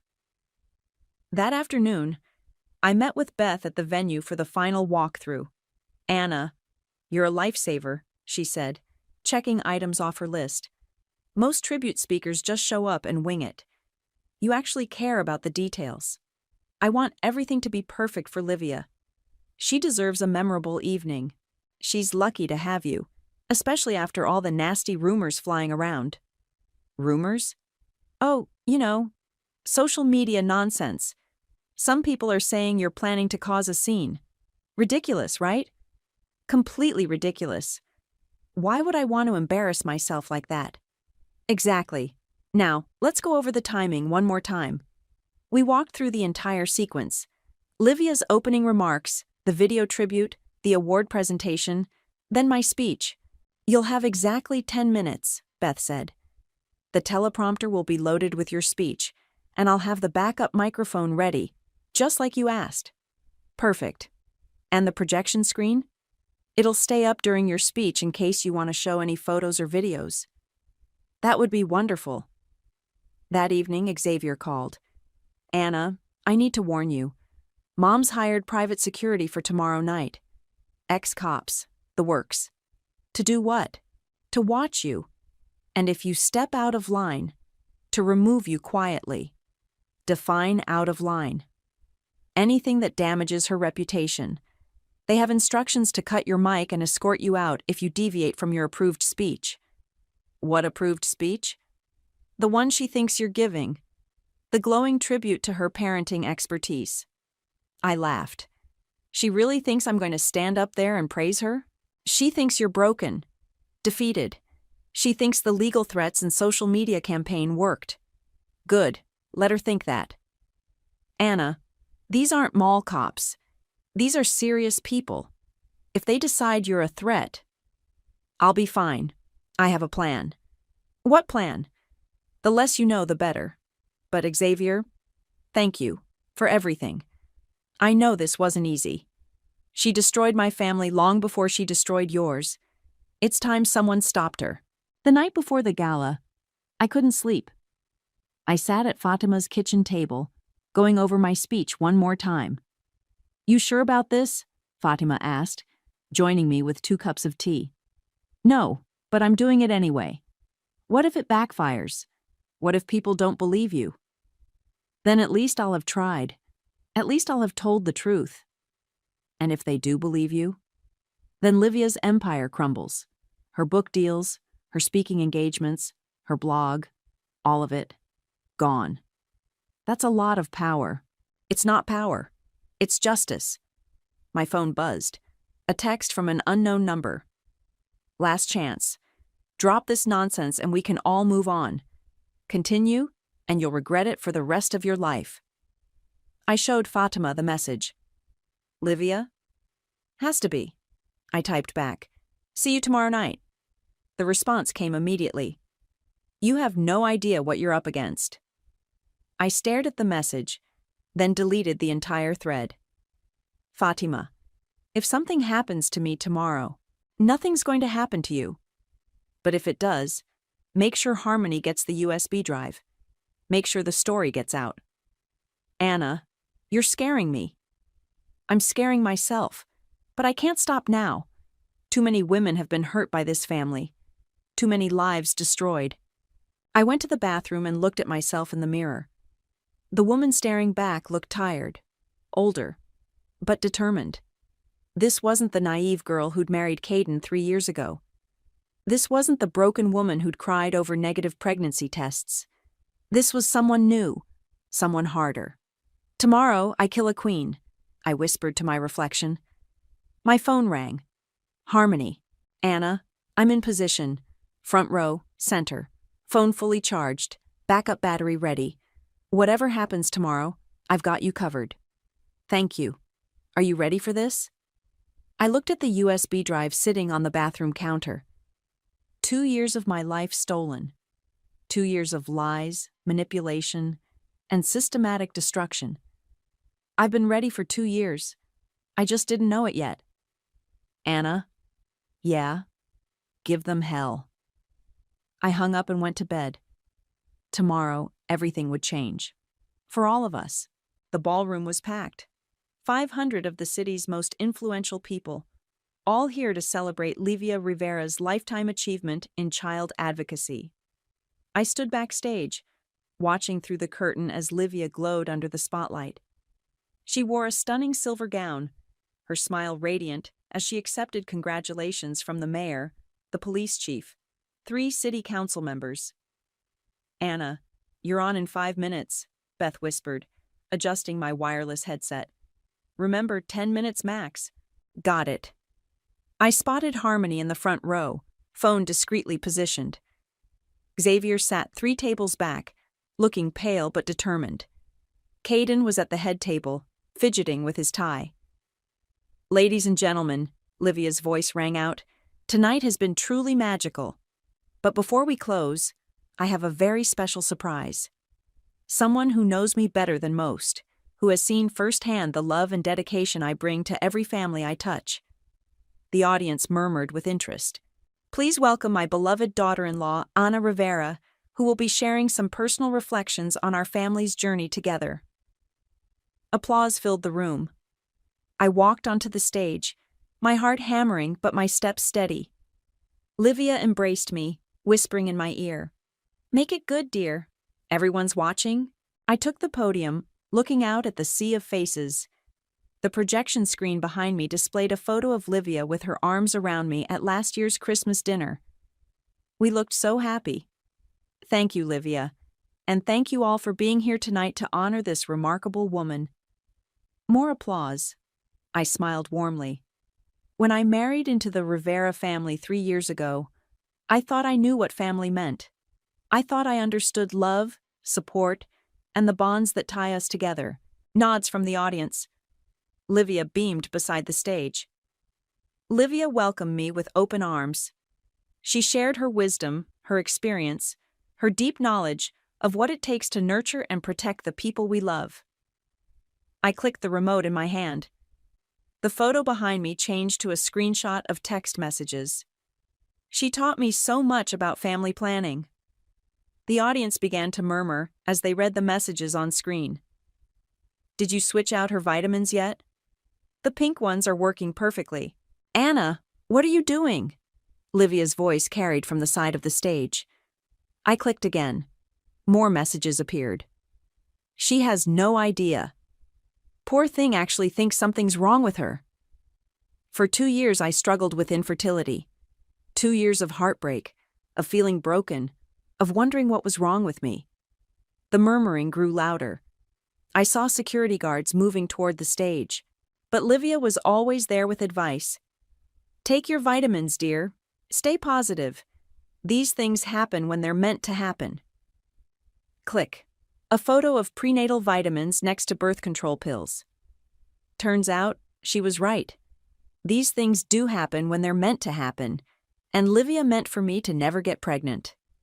Cut her microphone, Livia screamed from backstage, but Beth, bless her heart, had followed my instructions.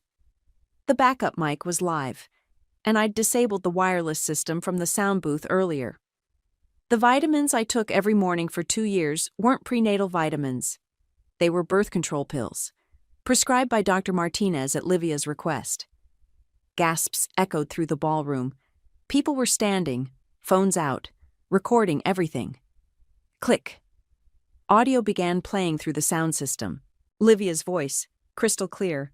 I will not have those genes in my grandchildren. Depression runs in her family. Addiction. Mental instability. The room erupted. Shouts, screams, the scraping of chairs as people stood. Anna, stop this! Caden was on his feet, pushing through the crowd toward the stage. She called me weak, I continued, my voice steady despite the chaos. Too emotional. Too unstable to be a mother. But she was wrong about one thing. Security reached the stage. 2 large men in suits started climbing the steps. Click. Another audio file played. If Anna becomes a problem, we have options. I've handled difficult women before. I'm not weak, I said as the security guards approached. I'm not broken, and I'm definitely not too emotional. The guards reached for me. I stepped back from the podium but kept talking, my voice carrying through the sound system. I'm a woman who was systematically poisoned by the people who claimed to love her. I'm a woman who was gaslit, manipulated, and nearly destroyed by a family that saw me as a threat to their precious reputation. One guard grabbed my arm. I didn't resist. But most importantly, I'm a woman who fights back. The screen behind me lit up with a final image, a compilation of bank records, prescription receipts, and email chains between Livia and her publicist about managing the Anna situation. The ballroom was in complete chaos now. People were shouting, cameras flashing, security trying to restore order. I saw Livia collapse into a chair, her face white with shock. As the guards escorted me off stage, I caught Harmony's eye. She gave me a thumbs up, still recording. The last thing I heard before they pulled me into the hallway was the sound of 500 people talking at once, their voices mixing into a roar of disbelief and outrage. My phone buzzed in my purse. A notification from Twitter. Or Mother of the Year is trending. Livia River. Exposed is trending. Justice for Anna is trending. I smiled as the security guards led me toward the exit. Ma'am, one of them said quietly, for what it's worth, that took guts. Thank you. You okay? I looked back at the ballroom, where chaos still reigned, and Livia's perfect evening lay in ruins. I'm perfect. The doorbell rang while I was watering my tomatoes. Anna, there's someone here to see you, Harmony called from inside the house. I set down the watering can and walked through the garden. Harmony and I had planted together. 2 weeks of digging in the dirt had been better therapy than any counselor could have provided. Xavier stood on the front porch, holding a newspaper. Have you seen this? He asked, unfolding the Metro Daily.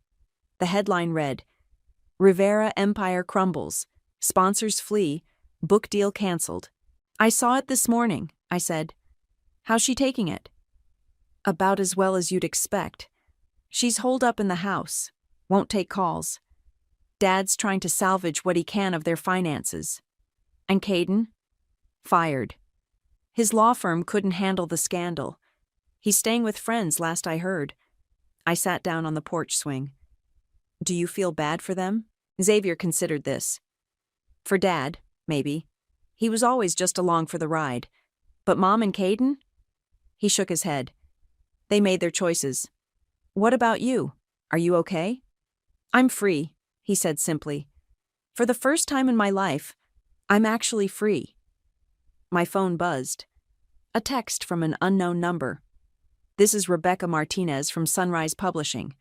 We'd love to discuss a book deal about your experience. Are you interested? I showed Xavier the message. He whistled low. That's the third one this week, isn't it? Fourth. There's also a podcast network and 2 documentary filmmakers. You going to do it? I deleted the message without responding. I'm not interested in profiting from this. Why not? You deserve something good to come out of it. I got what I wanted. The truth is out there. People know what she did. Harmony appeared in the doorway. Anna, there's a delivery for you. The courier handed me a thick envelope. Expensive paper, no return address. I opened it carefully. Inside was a handwritten letter in Livia's perfect script. Anna, I know you must hate me. I know you think I'm a monster. But everything I did was to protect my family. You have to understand that. I've lost everything now. My career, my reputation, my life's work. Isn't that enough? Please, I'm begging you, take down the videos. Delete the recordings. Let me try to rebuild something from the ashes. I'm sorry for what happened. I'm sorry for the pain I caused. But please, show mercy. Livia. I read it twice, then handed it to Xavier. She's desperate, he said. She's scared. What are you going to do? I walked to the fire pit in the backyard, the letter still in my hand. Harmony and Xavier followed. The videos are already out there, I said, striking a match. Deleting them won't change anything. People have downloaded them, shared them, archived them. I held the flame to the corner of the letter. But more importantly, she still doesn't get it. She's not sorry for what she did to me. She's sorry she got caught. The letter caught fire. I dropped it into the pit and watched it burn. Anna, Harmony said gently, are you happy with how it all turned out? I looked around the backyard, the garden we'd planted together, the fire pit where we'd spent evenings talking through everything that had happened, the peace I'd found in this simple life. I'm not happy, I said honestly. Revenge doesn't make you happy. It doesn't heal the wounds or give you back what was stolen. Then why did you do it? Because some cycles need to be broken. Some people need to face consequences. And sometimes, the only way to stop a bully is to hit back harder than they hit you. Xavier nodded. She would have done it to someone else. Another woman. Another family. Exactly. This wasn't about revenge. It was about justice. My phone rang. Fatima. Anna. Turn on Channel 7. Now. I grabbed the remote and switched to the news. A reporter stood outside Livia's house. Former parenting expert Livia Rivera was taken into custody this morning on charges of medical fraud and conspiracy. The charges stem from allegations that she conspired with Dr. Martinez to provide false medical treatments to her daughter-in-law. I turned off the TV. Justice, I repeated quietly. The sun was setting, painting the sky in shades of orange and pink. I sat back down on the porch swing, Harmony on one side, Xavier on the other. So what now? Harmony asked. Now I live my life. I plant gardens. I spend time with people who actually care about me. I heal. And if someone asks you to tell your story? I thought about all the interview requests, the book deals, the documentary offers. I already told my story. At the gala. Everything else is just noise. Xavier stood to leave. Anna, thank you for having the courage to do what I couldn't. Thank you for giving me the tools to do it. After he left, Harmony and I sat in comfortable silence, watching the stars appear. "Any regrets?" she asked. I considered this. Did I regret the pain? The destruction? The way it had consumed 2 years of my life? "Just one," I said finally. "What's that?" "I regret that it took me so long to fight back." Harmony squeezed my hand. "You fought back when you were ready. That's what matters." A shooting star streaked across the sky. Harmony made a wish. I didn't. I didn't need to wish for anything anymore. They say karma takes time, but sometimes karma waits for the right host. And sometimes the host is a woman who's tired of being underestimated. The first thing they don't tell you about chemotherapy is how cold the room is. I sat there wrapped in 2 blankets, watching poison drip into my veins, while my sister Esme scrolled through her phone, occasionally glancing up to ask if I needed anything. My name is Sandra, and 6 weeks ago I was diagnosed with stage 2 breast cancer. The news hit like a freight train, but I refused to let it derail my life. My daughter Sadie needed me to be strong, and that's exactly what I plan to be. "You should let me handle the bills while you focus on getting better," Esme said, not looking up from her screen. "I can keep track of everything, make sure nothing falls through the cracks." I hesitated. Esme and responsibility had never been close friends, but she seemed different lately, more mature, more present. "I don't know. Come on, sis, you're fighting cancer. The least I can do is help with the boring stuff." She reached over and squeezed my hand. "Besides, what if something happens and you're too sick to deal with it? Sadie needs someone looking out for her future." The mention of Sadie made me pause. My 13-year-old was everything to me, and her college fund was my pride and joy. 12 years of careful saving, making sure she'd have opportunities I never had. "Just the regular bills," I finally agreed. "The mortgage, utilities, nothing else." Esme beamed. "You won't regret this. I've really got my life together now." Dr. Wong came in to check my progress. "How are we feeling today, Sandra?" "Like I could run a marathon," I joked weakly. She smiled, checking my charts. "The fatigue is normal. Your numbers look good, though. Where's Devon today?" "Work meeting," I said, ignoring the slight sting. My husband had been increasingly absent lately, citing project deadlines. That evening, Devon came home late, carrying takeout. "Sorry I missed the session. How'd it go?" "Fine. Esme was there." I watched his face carefully. "She offered to help with the bills while I'm sick." Something flickered across his expression. Relief? That's thoughtful of her.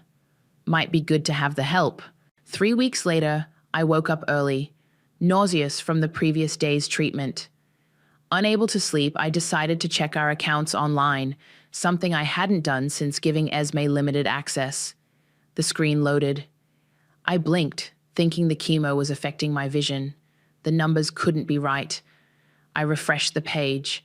Our savings account, Sadie's college fund, was empty. My hands shaking, I called the bank. "There must be some mistake," I said, my voice trembling. "No mistake, ma'am. The transfers were authorized using your access codes. Multiple withdrawals over the past 2 weeks." I hung up and drove straight to Esme's apartment, still in my pajamas. She opened the door wearing designer clothes I'd never seen before. "Where is it?" I demanded, pushing past her. "Sandra, calm down. You look terrible. Should you even be driving?" "The money, Esme. Sadie's college fund. Where is it?" She sat down, her face crumpling into familiar tears. I'd seen this expression countless times growing up, whenever she needed to escape consequences. "I was desperate," she whispered. "My business opportunity. I needed startup capital, but I'll pay it all back, I swear. Double even. This investment is guaranteed." "Guaranteed?" My voice sounded strange, distant. "You stole my daughter's future on a guarantee?" "Borrowed," she corrected, wiping her eyes. "I borrowed it. You're my sister. We're family. And family helps each other, right?" I stared at her, this woman I'd grown up with, shared secrets with, trusted despite everyone's warnings. How much? She wouldn't meet my eyes. All of it. The room spun. 12 years of savings gone in 2 weeks. While I lay in a hospital chair fighting for my life, my sister had betrayed me in the worst possible way. I'm calling the police, I said, pulling out my phone. Esme grabbed my arm. Wait, talk to Devon first. He understands. He knows this is for the best. I froze, her words hitting me like a physical blow. What do you mean Devon knows? She covered her mouth, realizing what she'd revealed. But it was too late. I'd seen the truth in her eyes. Sandra, please, she started, but I was already walking out the door. My sister and my husband. While cancer ravaged my body, they'd conspired to steal my daughter's future. As I drove home, my hands gripping the steering wheel so tight my knuckles turned white, one thought crystallized in my mind. This betrayal would cost them everything. I just didn't know yet how I'd make them pay.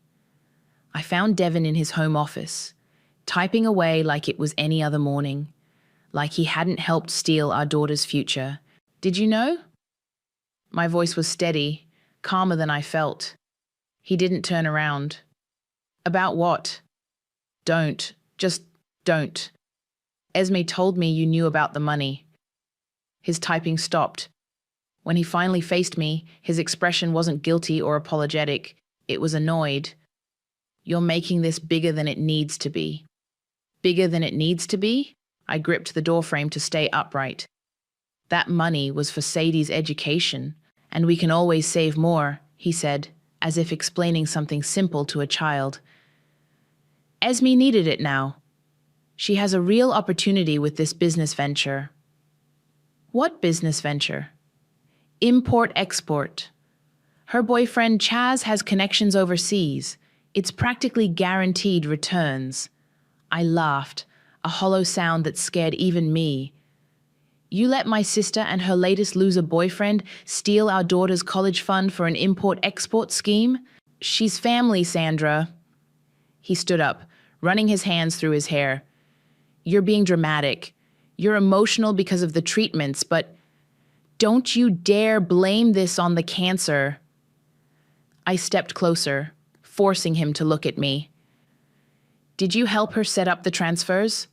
His silence was answer enough. I trusted you, I whispered. Both of you. Look, he sighed. What's done is done. You're strong. You'll bounce back. Esme needed this chance more than we need a safety net. The casual way he said it, like he had any right to make that decision, made something snap inside me. More than our daughter needs an education? We have years to rebuild the fund. Besides, he checked his phone. Esme's hosting a small dinner tonight to discuss the business plan. Once you see the potential... A dinner? I cut him off. She stole everything and she's throwing a dinner party. It's a celebration of new beginnings, he said. She wants to share her vision, show you it wasn't a mistake. I stared at him, this stranger wearing my husband's face. And you expect me to attend? It would mean a lot to her, to both of us. My phone buzzed, a text from Esme. Dinner at 7, wearing my new Gucci dress. Can't wait to share the amazing news. Fine, I said quietly. I'll be there. Devon looked relieved. You'll see. This is good for everyone. I left him to his delusions and drove to the bank. The teller's face was sympathetic as I requested all recent transaction records. Mrs. Morgan? She called as I turned to leave. There's something else you should know. A new business account was opened last week. By whom? She slid a paper across the counter. There it was in black and white. Future Ventures LLC. Joint account holders, Devon Morgan and Esme Morgan. I clutched the paper, my vision blurring. Not just theft, but premeditated betrayal. They'd planned this, created a company, while I was fighting for my life. My best friend Amber found me in the bank parking lot, still holding the paper. I'd called her in a daze, needing someone, anyone, who wasn't part of this nightmare. Oh, honey, she said, pulling me into a hug. What do you need? A lawyer, I replied, my voice hardening. And everything you know about banking fraud. I have a friend who specializes in exactly that. She pulled out her phone. Hugh Grant. He's discreet, ruthless, and owes me a favor. I need to be smart about this, I said, more to myself than her. They think I'm weak right now, vulnerable. Then let them think that. Amber's eyes gleamed. While you build your case. That evening, I walked into Esme's apartment wearing my best smile. The table was set with expensive china I'd never seen before. Devon was already there, along with Esme's boyfriend Chaz, a slick-looking man with 2 white teeth.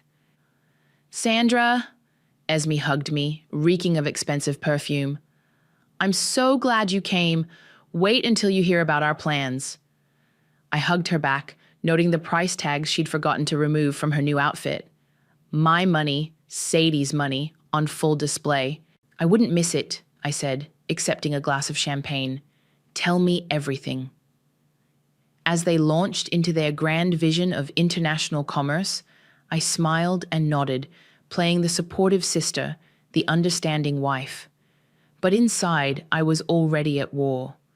They thought cancer had made me weak. They were about to learn just how wrong they were. Chemo makes you tired, but betrayal keeps you awake. I spent my sleepless nights documenting everything, every transfer, every text, every business meeting. My laptop became an archive of their deceit, growing larger by the day. Hugh's office was exactly what you'd expect from a high-powered lawyer, all leather and mahogany. He reviewed my evidence with sharp eyes while I tried not to fidget. This is methodical work, he said, closing my laptop. Most clients come in emotional. You came in prepared. I have a lot of time to think between treatments. He leaned forward. The joint LLC account is particularly damning. It shows premeditation, conspiracy. Have you spoken with the bank's fraud department? Meeting them today? I checked my watch. In an hour, actually. Good. I've already filed for emergency account freezes. We'll need proof of medical bills, proof the money was designated for your daughter's education. A knock interrupted us. Amber poked her head in. Sorry I'm late. Traffic was hell.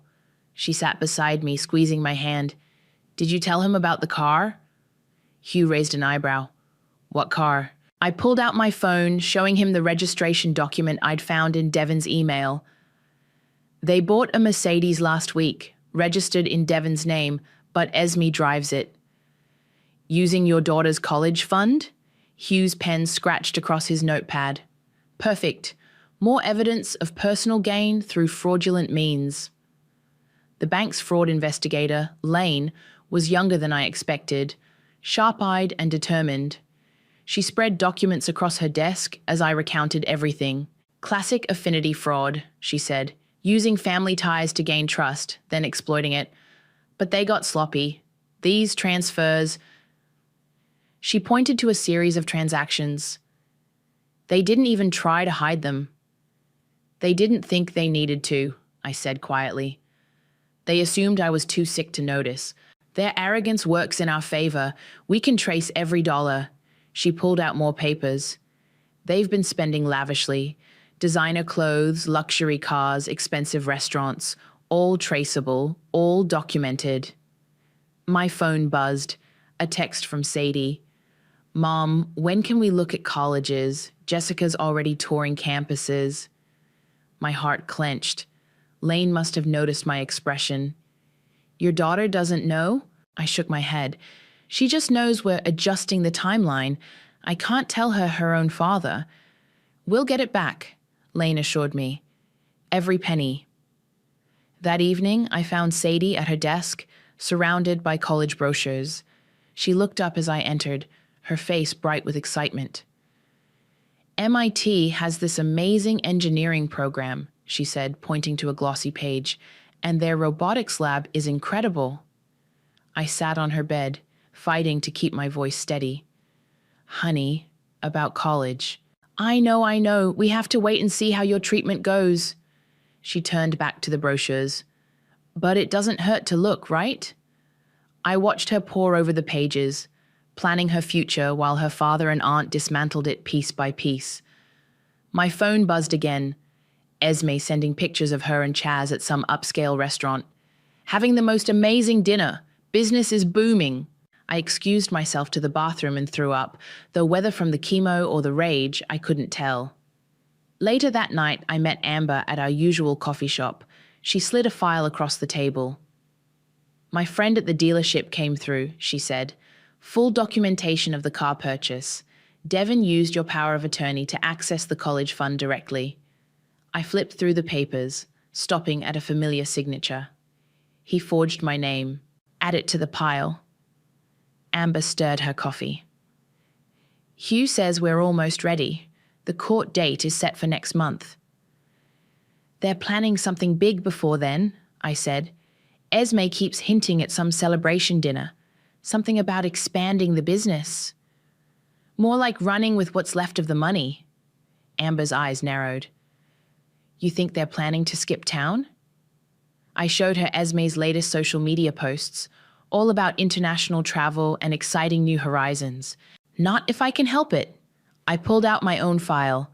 I found their flight searches. Costa Rica. Apparently they think they're clever. They won't make it that far, Amber promised. Hugh's got the judge on standby for emergency orders. I looked down at my hands, steady, despite everything. I always thought cancer would be the hardest battle of my life.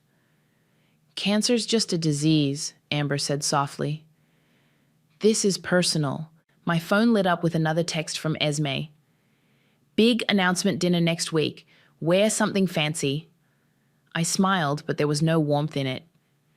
Then let's make it memorable.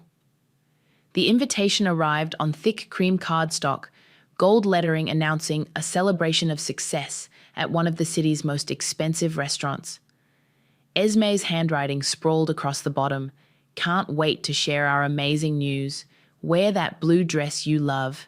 Gizuai. The blue dress she meant was hanging in my closet, unworn. I'd bought it before the diagnosis, before everything changed.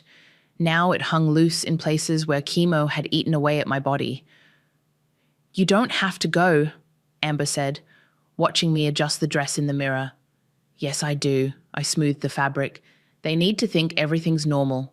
My phone chimed with another of Esme's Instagram posts, her and Chaz posing outside Gucci, #blessed and entrepreneur life.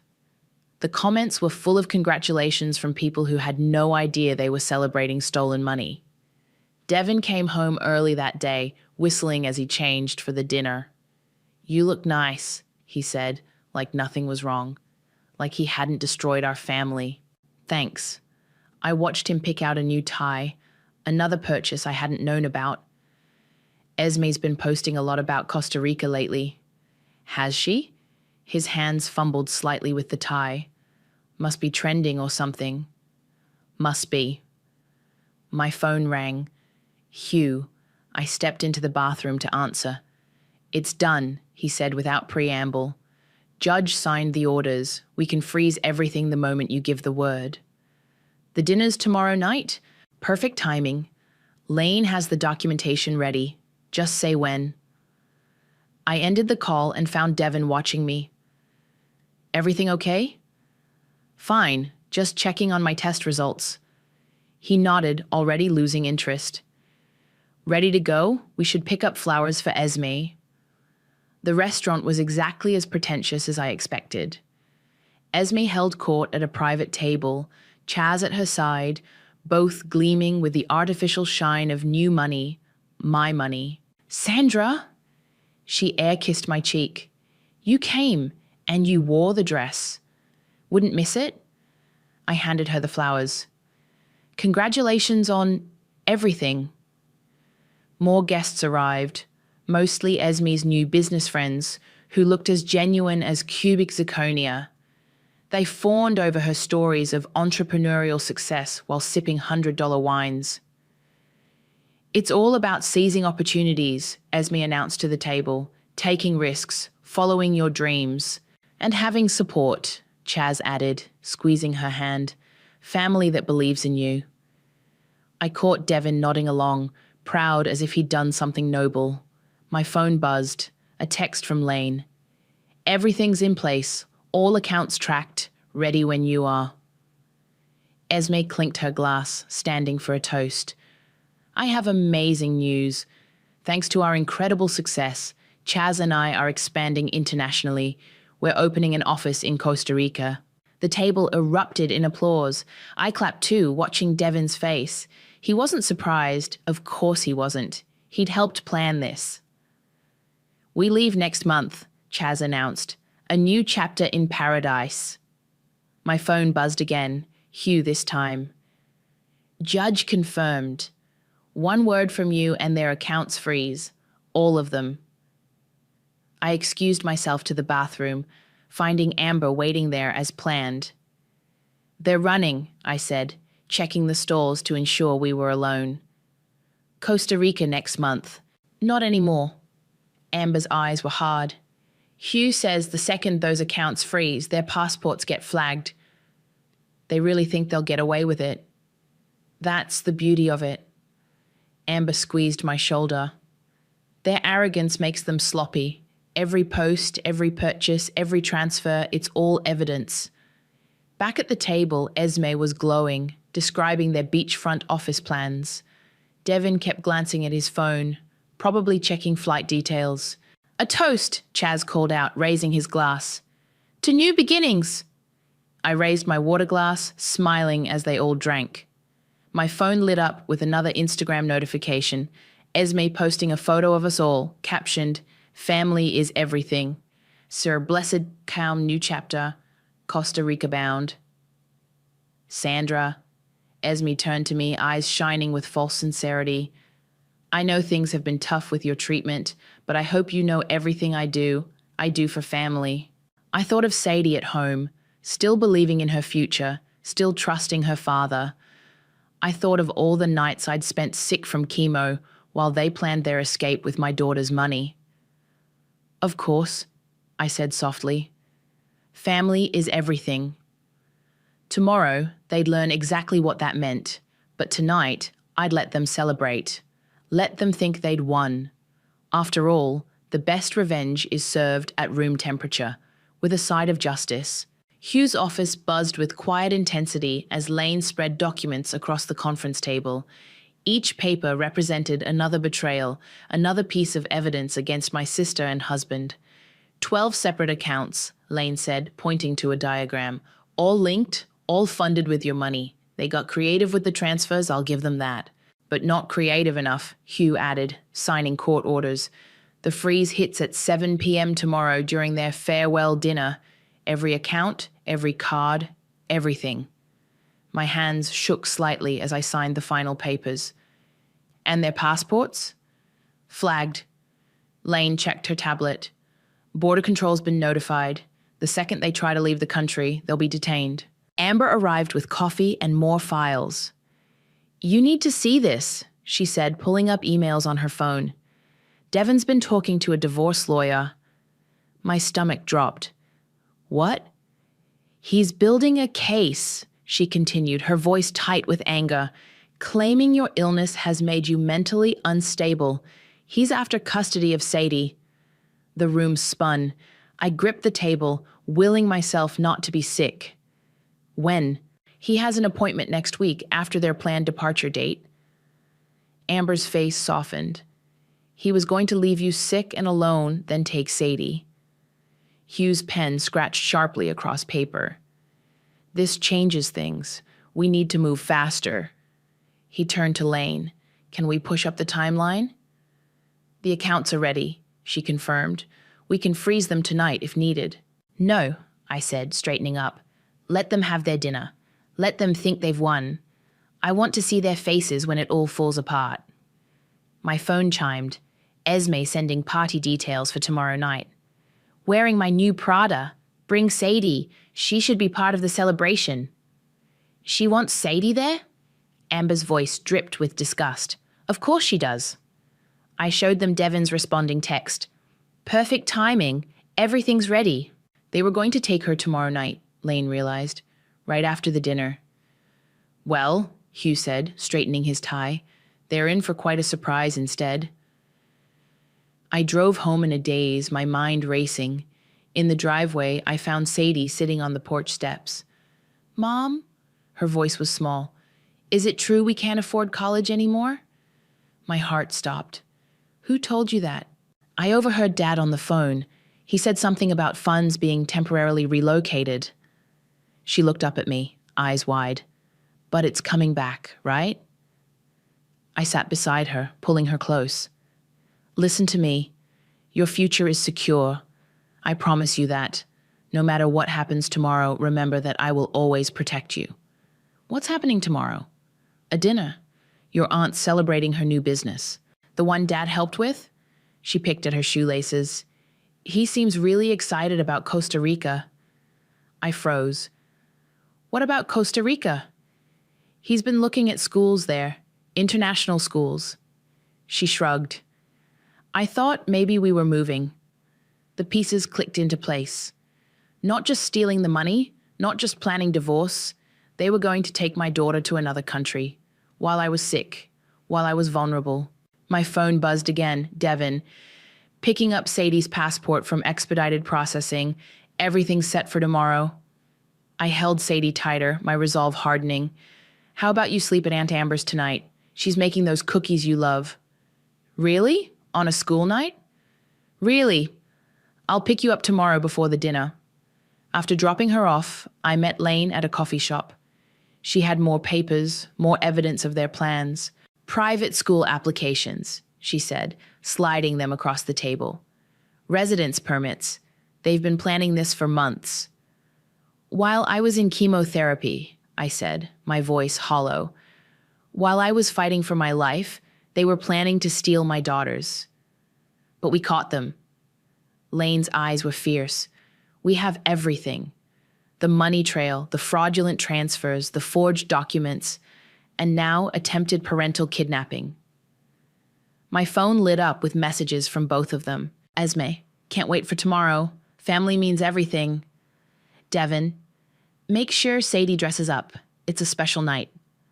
I turned off my phone, suddenly calm. Tomorrow, they would learn what family really means. Tomorrow, they would understand exactly what happens when you try to steal a mother's child. "They think cancer made me weak," I told Lane. "They're about to learn it made me unstoppable." The restaurant glittered with false promises, just like my sister's smile. Esme stood at the entrance in her new Prada dress, greeting guests like a queen at court. Chaz hovered nearby, checking his phone every few minutes. "Sandra," Esme hugged me tight. "Where's Sadie?" "She's not feeling well," I lied smoothly. "Staying with Amber tonight." Devin's face tightened. "You didn't tell me that." "Must have slipped my mind during chemo." I smiled sweetly. "You know how forgetful I've been lately." The private dining room was decorated lavishly, champagne flowing, expensive centerpieces on every table. My daughter's future scattered across the room in crystal glasses and silk tablecloths. 7 minutes, Lane texted from her position at the bar. Hugh sat in a corner booth, pretending to work on his laptop. Esme clinked her glass, drawing everyone's attention. "Thank you all for coming tonight. We have such exciting news to share." Chaz wrapped his arm around her waist. "Thanks to our amazing success with future ventures, we're expanding internationally." "Costa Rica," Esme beamed. "We leave next week, and we couldn't have done it without the support of family." She raised her glass to Devin. "Some people just understand the importance of seizing opportunities." 6 minutes. Devin stood up, joining their toast. "To new beginnings and fresh starts." "Speaking of fresh starts," Chaz announced, "Esme and I have another surprise." He dropped to one knee, producing a ring that probably cost 3 months of Sadie's tuition. "Will you marry me?" The room erupted in applause as Esme squealed, "Yes." I checked my watch. 5 minutes. "We'll have the wedding in Costa Rica," Esme gushed. "On the beach. Everyone here is invited, of course." 4 minutes. Devin caught my eye across the table, his expression almost apologetic. Almost, but not quite. He had no idea his passport had already been flagged, that his carefully planned escape was about to implode. 3 minutes. Sandra, Esme called out, would you make a toast? As my sister, it would mean so much. 2 minutes. I stood slowly, raising my water glass. The room quieted, all eyes on me. Esme beamed, drunk on success and champagne. Devin checked his phone one last time. 1 minute. To my sister, I started, my voice clear. Who taught me that family means everything? Esme wiped away fake tears. Who showed me, while I was fighting cancer, just how far people will go when they think you're too weak to fight back? The smile froze on her face. To my husband, who planned to take my daughter to another country while I was too sick to stop him. Devin stood up sharply. Sandra, and to Karma, I continued as Lane and Hugh approached from opposite sides of the room, which arrives exactly now. Right on cue, phones started buzzing around the table. Esme grabbed hers, face paling. Chaz stared at his screen in horror. Devin's credit card was declined as he tried to close out his tab. What's happening? Esme's voice shook. My accounts. They're all frozen. Funny thing about stealing from someone with a financial background, I said, pulling out a thick folder. We tend to keep receipts. Lane stepped forward, badge visible. Esme and Devin Morgan, I'm with the bank's fraud investigation unit. We need to discuss some concerning transactions. This is ridiculous. Esme stood up, swaying slightly. It was a loan. Tell them, Devin. But Devin was staring at Hugh, who was calmly laying out court documents. Theft, fraud, conspiracy, attempted parental kidnapping. Hugh listed off. Shall I continue? You can't prove anything, Chaz started, but stopped as I pulled out my phone, playing a recording of last week's dinner where they'd discussed their plans in detail. I've been documenting everything, I said quietly. Every transfer, every conversation, every plan to steal my daughter. Esme's mascara ran as she turned to Devin. Do something! The police are outside, Lane announced, along with additional federal agents given the international flight risk. Guests began slipping away as Esme crumpled into her chair, her new ring catching the light. Chaz was already edging toward the back exit. You were right about one thing, I told my sister as officers entered the room. Family is everything. That's why I'm making sure you pay for trying to steal mine. Devin reached for me.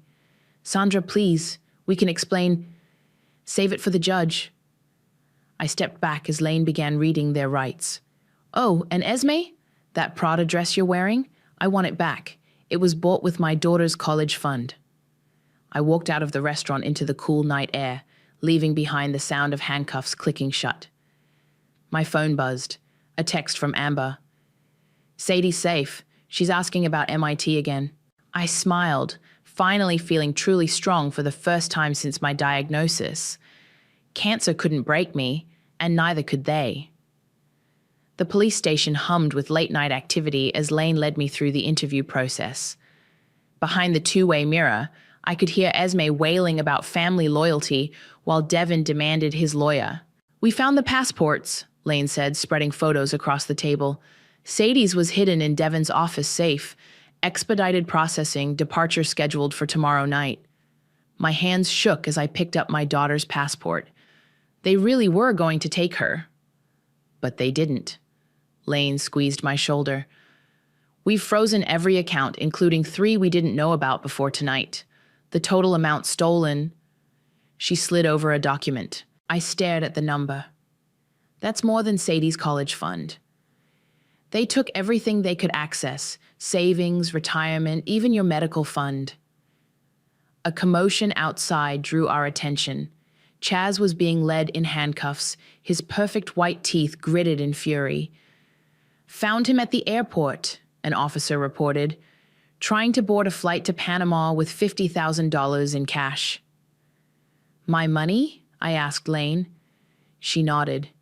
And Esme's new car is missing. We've put out an alert. Hugh entered, looking pleased, despite the late hour. Devin's lawyer just arrived. He's already talking plea deal. No deal, I said firmly. They plan to kidnap my daughter. Through the window, I watched Devon slump in his chair as his lawyer whispered urgently in his ear. Gone was the confident man who thought he could steal my life. In his place sat a desperate stranger. "Sandra," he called out as I passed his room. "Please, just listen." I paused at the door. "You were going to take my daughter while I was sick with cancer." "I was trying to protect her." He leaned forward, desperate. "You're not thinking clearly. The treatments, the stress of having my husband and sister steal everything while planning to kidnap my child." I stepped closer. "You're right. That has been stressful. We can fix this," he pleaded. "I'll pay it all back. We can start over." "Start over?" I laughed coldly. "You chose her. Now you get to share her consequences." In the next room, Esme had stopped crying. Her makeup streaked across her face. "It wasn't supposed to be like this," she whimpered as I entered. "How was it supposed to be?" I sat across from her. "You steal my daughter's future, run away to Costa Rica, live happily ever after with my money? I deserved a chance." She slammed her hands on the table. "You always had everything, the stable job, the perfect family. It wasn't fair." "Fair?" I leaned forward. "I have cancer, Esme. While I was fighting for my life, you and my husband plotted to steal everything I had left. Chaz said the business was guaranteed. Chaz just tried to flee the country without you." She crumpled again, reality finally hitting her. "What's going to happen to me?" "You'll face charges, lots of them." I stood up.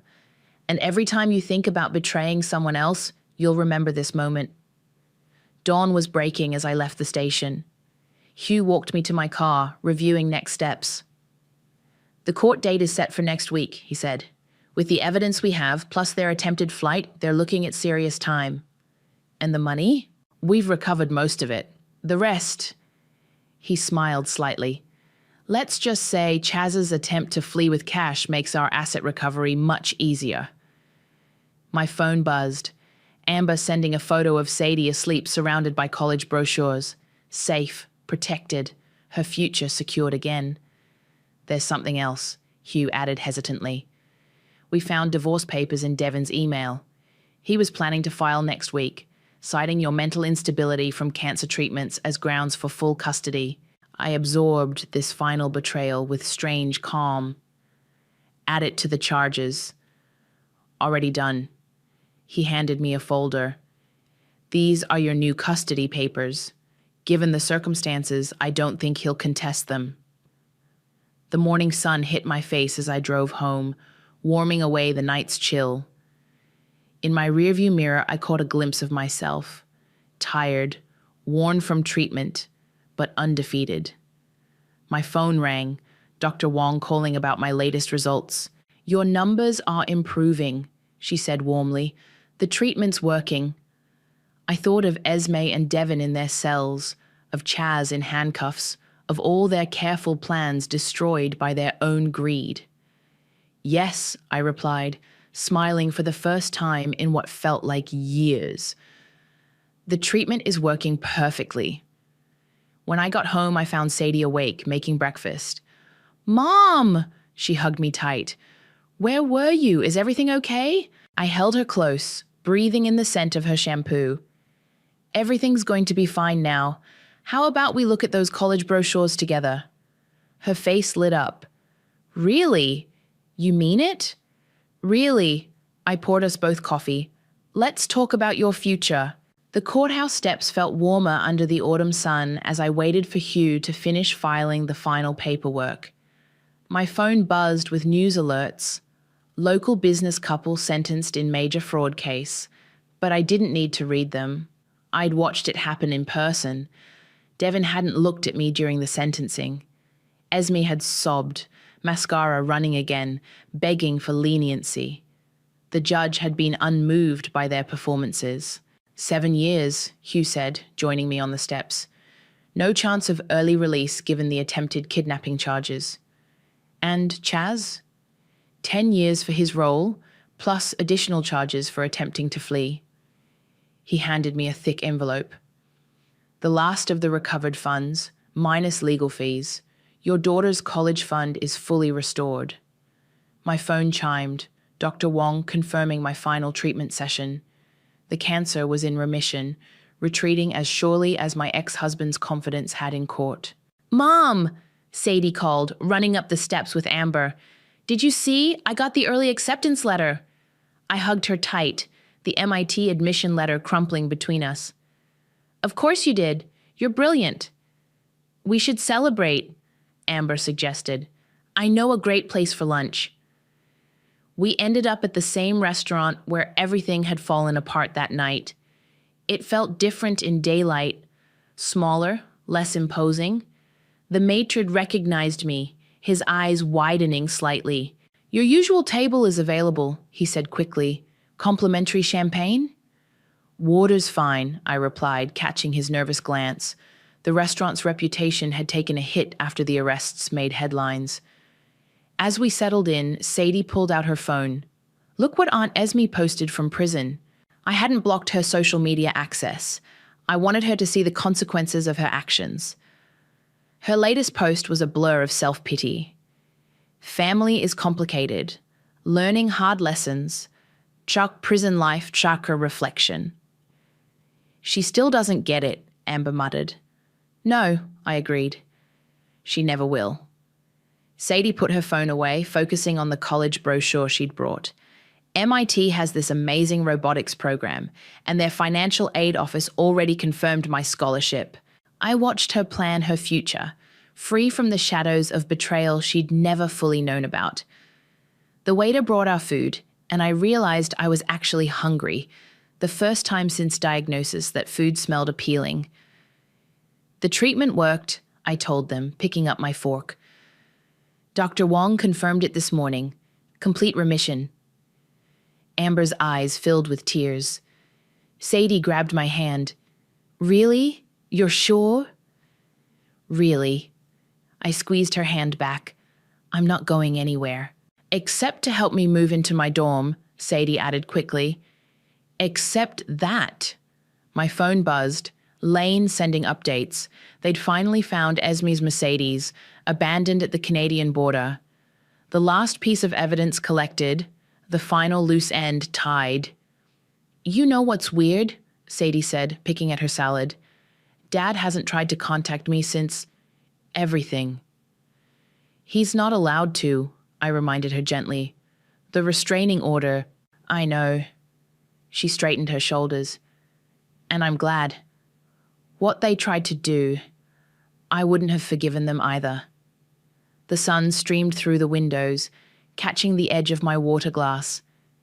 I remembered sitting here months ago, watching Esme celebrate stealing my daughter's future. Now she sat in a cell while Sadie planned for MIT. "Sometimes the best revenge is success," Amber said, raising her glass. "To new beginnings." "To karma," I added. "To MIT," Sadie chimed in. We clinked glasses, and I felt the last weight lift from my shoulders. The cancer was gone.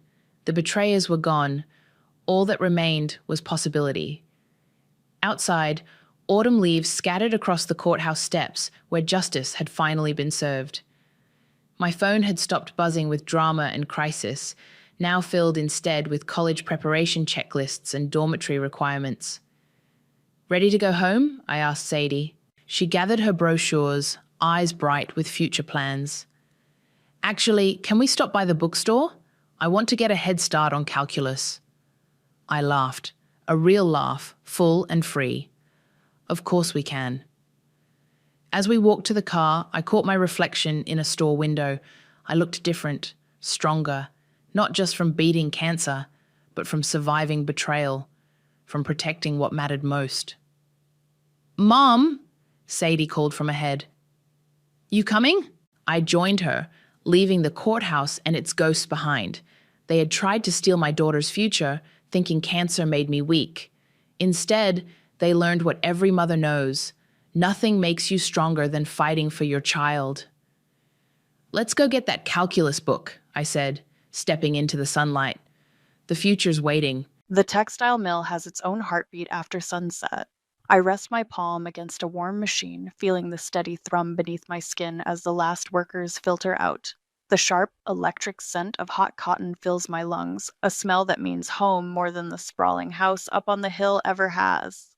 You should head up soon, Sydney calls from the doorway. Your mother's been asking for you. I nod, flexing my raw, indigo-stained hands. 12 hours on the floor, and my shoulders feel like concrete, but there's peace in the work, in knowing every inch of this place that's been in our family for 4 generations. Just giving the night shift their instructions, I say, though we both know I'm stalling. Sydney's known me since I was small enough to hide behind the yarn racks. She gives me a look that says she sees right through me.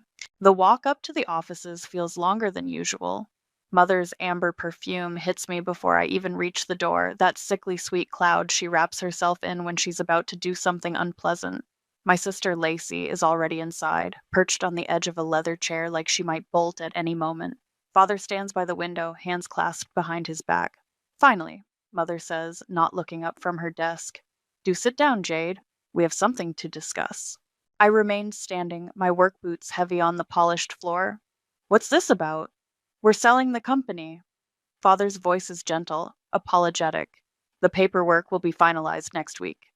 The room tilts sideways. What? It's a very generous offer, Mother continues, shuffling papers with manicured fingers. The buyers will retain most of the current staff, of course, though they'll want to modernize operations considerably. Modernize? My voice sounds strange in my ears. We just upgraded the entire dye house last year. I oversaw it myself. Yes. Well. She sighs. That was perhaps premature, but what's done is done. I've spent my whole life learning this business. Every department, every process. I dropped out of college to help when the recession hit. I haven't taken a vacation in 3 years. And we appreciate your enthusiasm. Mother's lips curve in what might be a smile. But this is a family decision. I am family. Jade, Father starts, but Mother cuts him off with a sharp gesture. The decision is made. You'll be compensated fairly for your time here, of course. Perhaps you can finally finish that business degree you started. My hands are shaking. I look at Lacey, but she's studying the carpet with suspicious intensity.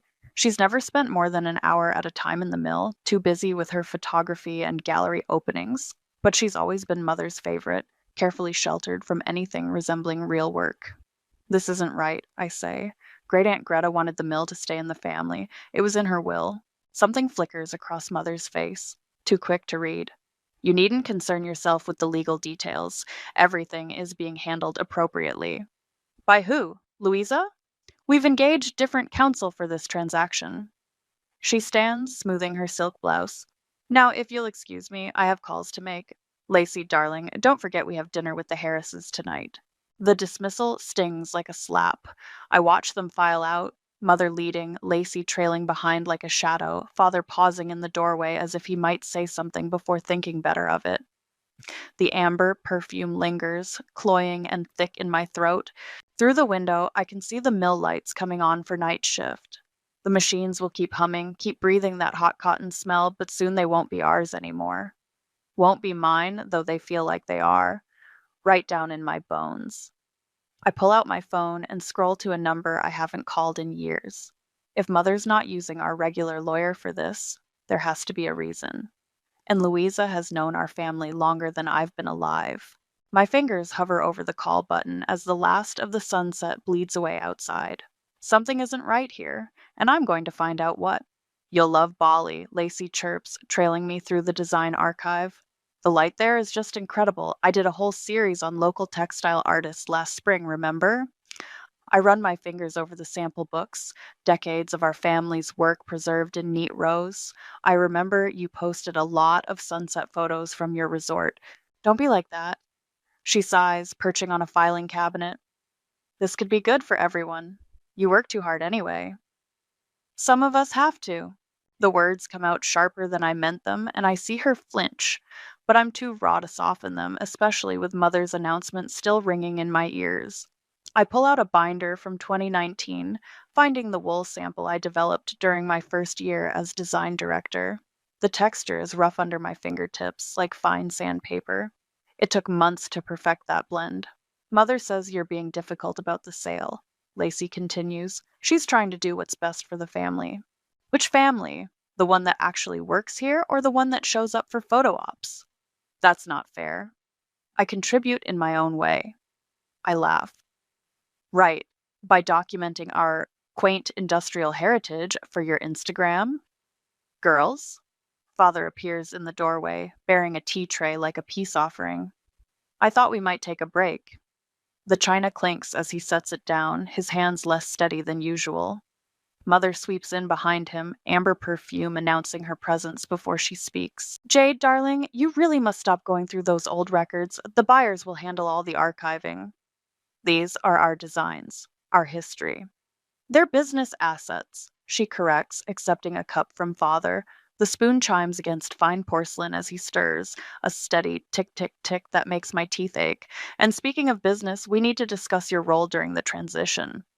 My role is running this mill. My name is on the original charter. Mother's laugh is sudden, metallic. Oh, sweetheart, is that what you think? Something in her tone makes my skin prickle. I've seen the documents. Great Aunt Greta made sure. Your great aunt, Mother cuts in, made certain arrangements. But I assure you, your name is not on anything of consequence. I've read the charter. Have you? She sets down her cup with a sharp click. Recently. Father's stirring gets faster, though his tea must be thoroughly mixed by now. Lacey slides off the cabinet, edging toward the door. What did you do? My voice sounds distant, even to myself. Nothing that wasn't necessary. Mother examines her manicure. Your great aunt had some rather outdated ideas about succession. We simply protected the family's interests. By erasing me from the documents?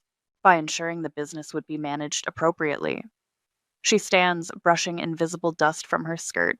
Really, Jade, did you think we'd let you inherit everything just because you enjoy playing with the machinery? This is a multi-million-dollar company, not some craft project. The wool sample is still in my hand. I focus on its rough texture, anchoring myself against the vertigo of her words. Playing? I've run this place for 3 years while you were off at charity luncheons. Under supervision, she says, with guidance, and now it's time for a change. I won't let you do this. It's already done. She moves to the door, then pauses. Oh, and I'll need your key card by Friday. The buyer's team will be doing their final walkthrough. Father finally stops stirring. Claire, perhaps we should... Not now, Rolando. Her voice could freeze Mercury. Lacey, come along. We'll be late for the photographer. I watch them go, Mother gliding, Lacey scurrying, Father lingering just long enough to give me a helpless glance before following. The tea sits untouched, growing cold. The wool sample is crumpled in my fist now, its careful weave distorted. I smooth it out, trying to restore its shape, but the damage is done. Like so many things, it won't be the same again. My phone feels heavy in my pocket. Louisa's number is still there, waiting. Mother's words echo in my head. Your name is not on anything of consequence. But why would she say that if she wasn't worried about something? The attic air is thick with dust and memory.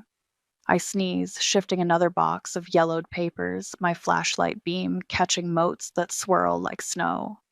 Mother never comes up here. Too much dirt, too many spider webs for her silk blouses. But I remember hiding among these boxes as a child, reading old ledgers while everyone searched the house below. My thumb catches on a sharp edge and I hiss, a bright bead of blood welling up. These papers are brittle, eager to bite. But I keep digging because somewhere in these boxes is the truth Mother doesn't want me to find. Property deeds, tax records, ancient receipts for machinery long since replaced. The paper smells of mildew and age, making my throat tight. A photo falls out, Lacey and me as children, her in a pristine party dress, me in overalls stained with machine oil. Even then, the patterns were set. But where is it? My birth certificate should be here with the other family documents. I remember seeing it years ago, tucked into a folder with my vaccination records. But that folder is suspiciously empty now. A floorboard creaks downstairs and I freeze, heart hammering. But it's just the house settling, groaning with age like everything else in my life. I turn back to the search, more urgent now. The pieces are starting to form a picture I don't want to see. The way I was never allowed to sign for business loans, how Mother always handled the legal paperwork herself, the convenient way important documents seemed to get misplaced whenever I asked questions. My phone feels like it's burning a hole in my pocket. I've been avoiding this call, but the empty folder in my hands leaves me no choice. I dial before I can talk myself out of it.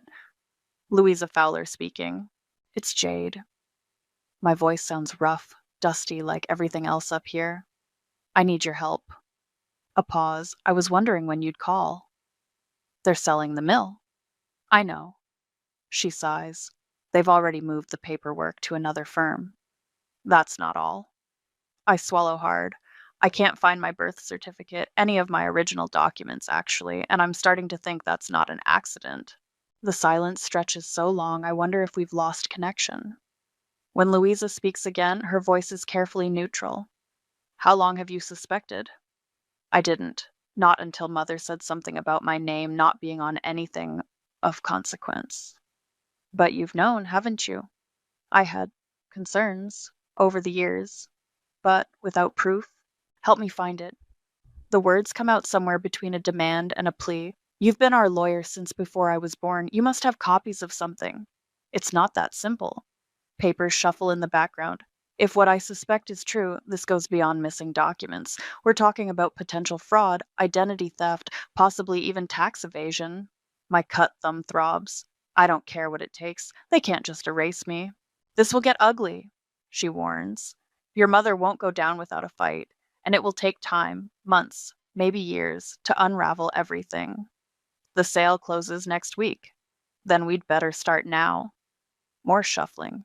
I need you to document everything, every conversation, every memory of suspicious behavior, and don't let them know you're looking. The moment they realize you're onto them, they'll destroy whatever evidence is left. I finish.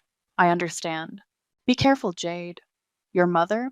She's not as elegant as she pretends to be. When cornered, she's more likely to burn everything down than surrender gracefully. I look at the photo again. 2 sisters, one pristine, one stained. Both of us smiling, not knowing what was coming. Let it burn, I say. I'm done playing by their rules. After I hang up, I sit in the dusty silence, listening to the house creak and settle. Somewhere below, Mother is probably planning her victory celebration, confident in her control. She doesn't know I'm up here, piecing together her lies in the dark. I tuck the empty folder into my jacket. Evidence, Louisa said. Everything is evidence now. The paper cut has stopped bleeding, but it still stings. Good. I need to stay sharp, because this isn't just about the mill anymore. It's about my entire life, and the truth that's been hidden in these boxes all along. Sydney finds me in the sample room, methodically photographing old production logs with trembling hands.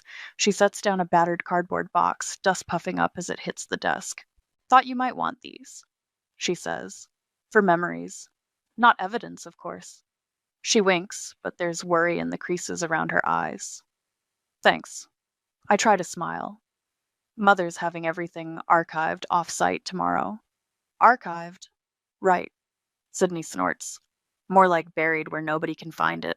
The box is a time capsule of mill life, fabric swatches from discontinued lines, Polaroids of long-gone employees, maintenance records written in my father's messy scrawl before Mother took over the books. Each item feels both precious and dangerous now, like handling live ammunition. Oh, this is sweet, Sydney says, pulling out a faded Valentine's card. The red construction paper is soft with age, decorated with wobbly heart stickers. Must be from when you were little. My throat tightens. I remember that card. It disappeared from my keepsake box years ago. I always thought Lacey took it. Looks like someone found it. She hands it over carefully, like it might crumble. The front has a typical child's Valentine design. Hearts, flowers, probably from some school exchange, but it's the inside that makes my hands go cold. The main message is in crayon, clearly written by a kid. To Janine, Happy Valentine's Day. Janine, not Jade. Below that, in unfamiliar adult handwriting, someone has added in faded ink, Never forget who you are. The card smells faintly of dried roses, probably from being stored with other Valentine's memorabilia, but there's something else about it that makes my skin prickle. Something wrong. I don't remember getting this, I say slowly. I mean, I remember having it, but not who gave it to me. Sydney leans closer. Could be from anyone in your class that year. But why would they write Janine? She frowns. Maybe they got confused with another student? Maybe. But my heart is racing now. I slip the card into my pocket, trying to look casual. Hey, were you here when I started school? Would have been 25 years ago? Started a few years after that. She pauses. But you know who was here then? Louisa. She used to bring you candy when she came for meetings. I touch the card through my pocket. Did she? Oh, yeah. You'd hide under her desk while your mother was going over contracts. Sydney starts repacking the box. Funny how some things stick in your memory, isn't it? Funny, I echo. The card feels like it's burning through my jacket. A door slams somewhere in the building and we both jump. Mother's voice drifts up from below, sharp with irritation about something. I should go, Sydney says quickly, before Her Majesty decides I'm interfering with the transition process again. She hurries out, leaving me with the box of memories and questions I'm afraid to ask. I pull out the card again, studying the mysterious message. The ink has faded to brown, but the words are clear. Never forget who you are, not who you were, who you are. My phone buzzes, a text from Louisa. Found something. Meet tomorrow. Usual place. I type back, yes, with shaking fingers, then slip the card back into my pocket. Mother's voice is getting closer, the click of her heels on hardwood like a countdown. I grab the box and shove it under a shelf just as she appears in the doorway. Her eyes narrow at my guilty start. What are you doing up here? Just saying goodbye. I gesture at the sample room. Lots of memories. Memories won't pay the bills, she says crisply. The archival team needs this space cleared by morning. She waits until I leave, then locks the door behind us. But she doesn't know about the box hidden under the shelf or the card in my pocket with its impossible message. Janine, I think. The name feels strange, like trying on someone else's clothes. But maybe they're clothes that used to be mine.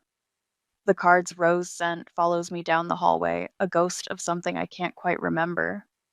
But I will. Soon. The laundry room has always been my sanctuary. While Mother avoided its industrial humidity and Lacey complained about the chemical smells, I found peace among the giant washers and their rhythmic churning. Now, searching through the blueprint storage cabinets by their warm bulk, I catch a whiff of something sharp beneath the usual detergent scent. Bleach. The newest set of design blueprints has strange, pale spots along one edge, ghost white circles where the paper should be blue. I trace them with my finger, frowning. These were fine yesterday. The door bangs open behind me. Mother stands silhouetted in the doorway, and that same bleach smell rolls off her in waves, cutting through her amber perfume. What do you think you're doing? Her voice has a brittle edge I've never heard before. Funny, I was about to ask you the same thing. I hold up the damaged blueprint. These are original documents. We need them for the transfer. Are you accusing me of something? Should I be? She steps closer, heels clicking on concrete. You've been acting erratic lately, sneaking around, going through old files. The buyers are concerned about potential sabotage. A laugh bubbles up before I can stop it. Sabotage? That's rich, coming from someone who's been falsifying documents for decades. Her face goes still. I don't know what you're talking about. My birth certificate is missing. Actually, all my original documents are missing. Convenient, isn't it? You're being paranoid. Am I? The Valentine's card shifts in my pocket as I move, and her eyes snap to it instantly. The recognition in her gaze makes my blood run cold. We both freeze, the washers humming in the background like held breath. The game has changed, and we both know it. Where did you get that? Her voice is barely above a whisper. Does it matter? The truth was bound to come out eventually. She moves so fast I barely see it, manicured hand shooting out to grab the card. I step back, bumping into the cabinet. Give it to me. The bleach smell is overwhelming now. You have no idea what you're dealing with. Actually, I think I do. You changed my name. Probably other documents, too. The question is why? I did what was necessary. Her fingers flex like claws. To protect this family. From what? From me? From your great aunt's ridiculous notions about legacy. Her lip curls. She would have handed everything over to you, a child who didn't even share our blood, everything we built, given to a stranger's daughter. The words hit like a physical blow. What? Oh, don't act surprised. Why do you think you look nothing like Lacey? Why do you think we never showed you baby pictures? Her laugh is sharp as broken glass. Greta forced us to take you in, made it a condition of her will, but she couldn't force us to let you inherit. The washers keep humming, steady and sure, while my world tilts sideways. You're lying. Am I? Check the card again. Janine, that was your real name. Before we fixed things. My fingers close around the card, its edges soft and worn. Who wrote the message? It doesn't matter. She straightens, smoothing her skirt. What matters is that you're going to stop this foolish investigation. The sale will go through, you'll take your settlement, and we'll never speak of this again. Or what? The temperature seems to drop 10 degrees.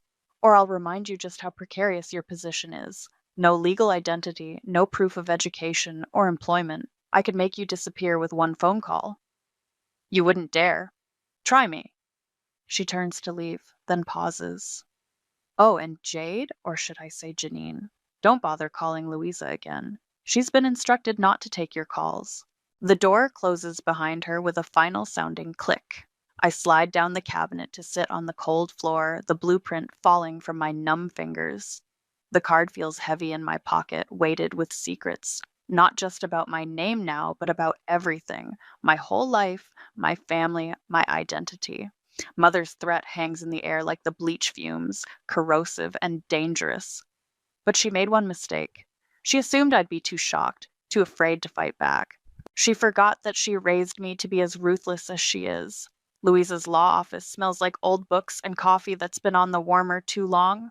I wrap my hands around a mug of it, bitter and black, while she pulls files from a hidden safe behind a painting.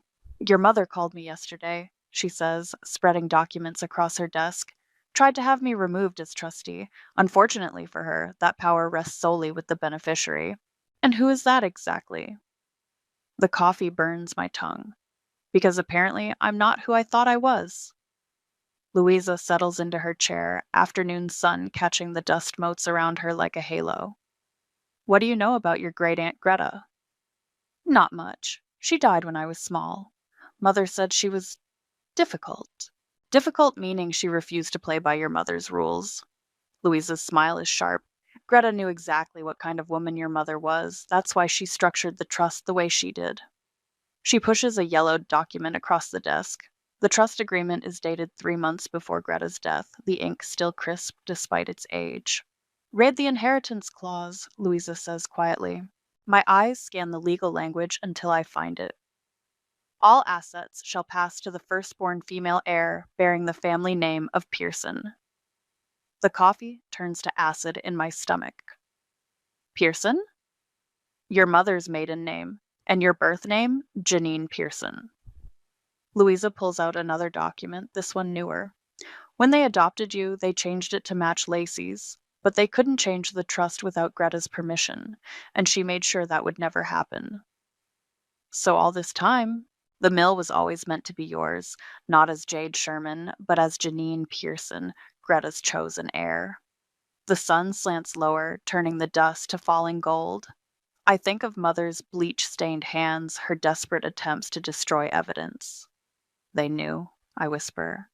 They've always known. They tried to challenge it after Greta died, but the trust is ironclad. The only way they could keep control was to make sure you never discovered your real identity.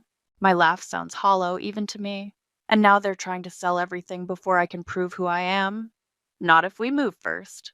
Louisa starts laying out more papers, creating a battle plan in ink and legal jargon. We have the Valentine's card, which proves they knew your original name. We have witnesses who remember you as Janine, teachers, doctors, old mill workers. Sydney, I realize, she's been dropping hints for years. Many people kept quiet out of fear. Your mother can be persuasive, but with proper legal protection, they'll talk now. The coffee is cold in my mug, leaving nothing but bitter residue on my tongue. What about Lacey? The trust is clear, only the firstborn female Pearson inherits. Once we prove that's you, she'll have no claim. She'll lose everything. She'll have whatever your parents managed to set aside. Louisa's voice gentles. I know she's your sister. No. The word comes out hard and final. She's their daughter. I'm something else. You're Greta's heir, the one she chose to protect her legacy. She starts stacking the papers into ordered piles. But we need to move carefully. Your mother will destroy everything she can't control. I know. I trace the trust agreement's faded letterhead. How long? To build an airtight case? A few weeks? To stop the sale? That we can do immediately once I file the initial injunction. The sun is almost gone now, the dust settling back into shadows. I think of Mother's threat in the laundry room, of all the years spent feeling like I didn't quite fit. Do it, I say. File everything. I want them to know exactly what's coming. They'll retaliate. Let them. The coffee's aftertaste lingers, bitter as revenge. I'm not afraid anymore. Louisa begins preparing the paperwork, her pen scratching like a weapon being sharpened. Outside her window, I can see the mill's lights coming on against the dusk. Soon, those lights will shine for me, not as the daughter my parents tried to erase, but as the heir my great aunt chose. One more thing, Louisa says, not looking up. Once we file, there's no going back. No chance of reconciliation. Are you sure you want this? I think of bleached blueprints, of stolen documents, of a lifetime of careful lies. They made their choice 25 years ago, I say. Now I'm making mine. The boardroom feels like a trap ready to spring. Fresh printed cash sits in neat stacks on the mahogany table, advance payments from the buyers, reeking of that distinct new money chemical smell. Mother's amber perfume fights with it, creating a sickly sweet fog that makes my head spin. What is the meaning of this? She demands, perfectly manicured nails drumming against her leather portfolio. We have contracts to sign. Yes, I say, watching Father settle nervously into his usual chair. We do. Lacey hovers by the door like she might bolt. She's wearing her gallery opening clothes, all black, carefully curated casual. The buyer's representative checks his watch repeatedly. If we could proceed, he suggests, the funds are prepared as requested. About that. I nod to Louisa, who begins distributing documents with precise, measured movements. There's been a change in ownership structure. Mother's fingers stop drumming. What are you talking about?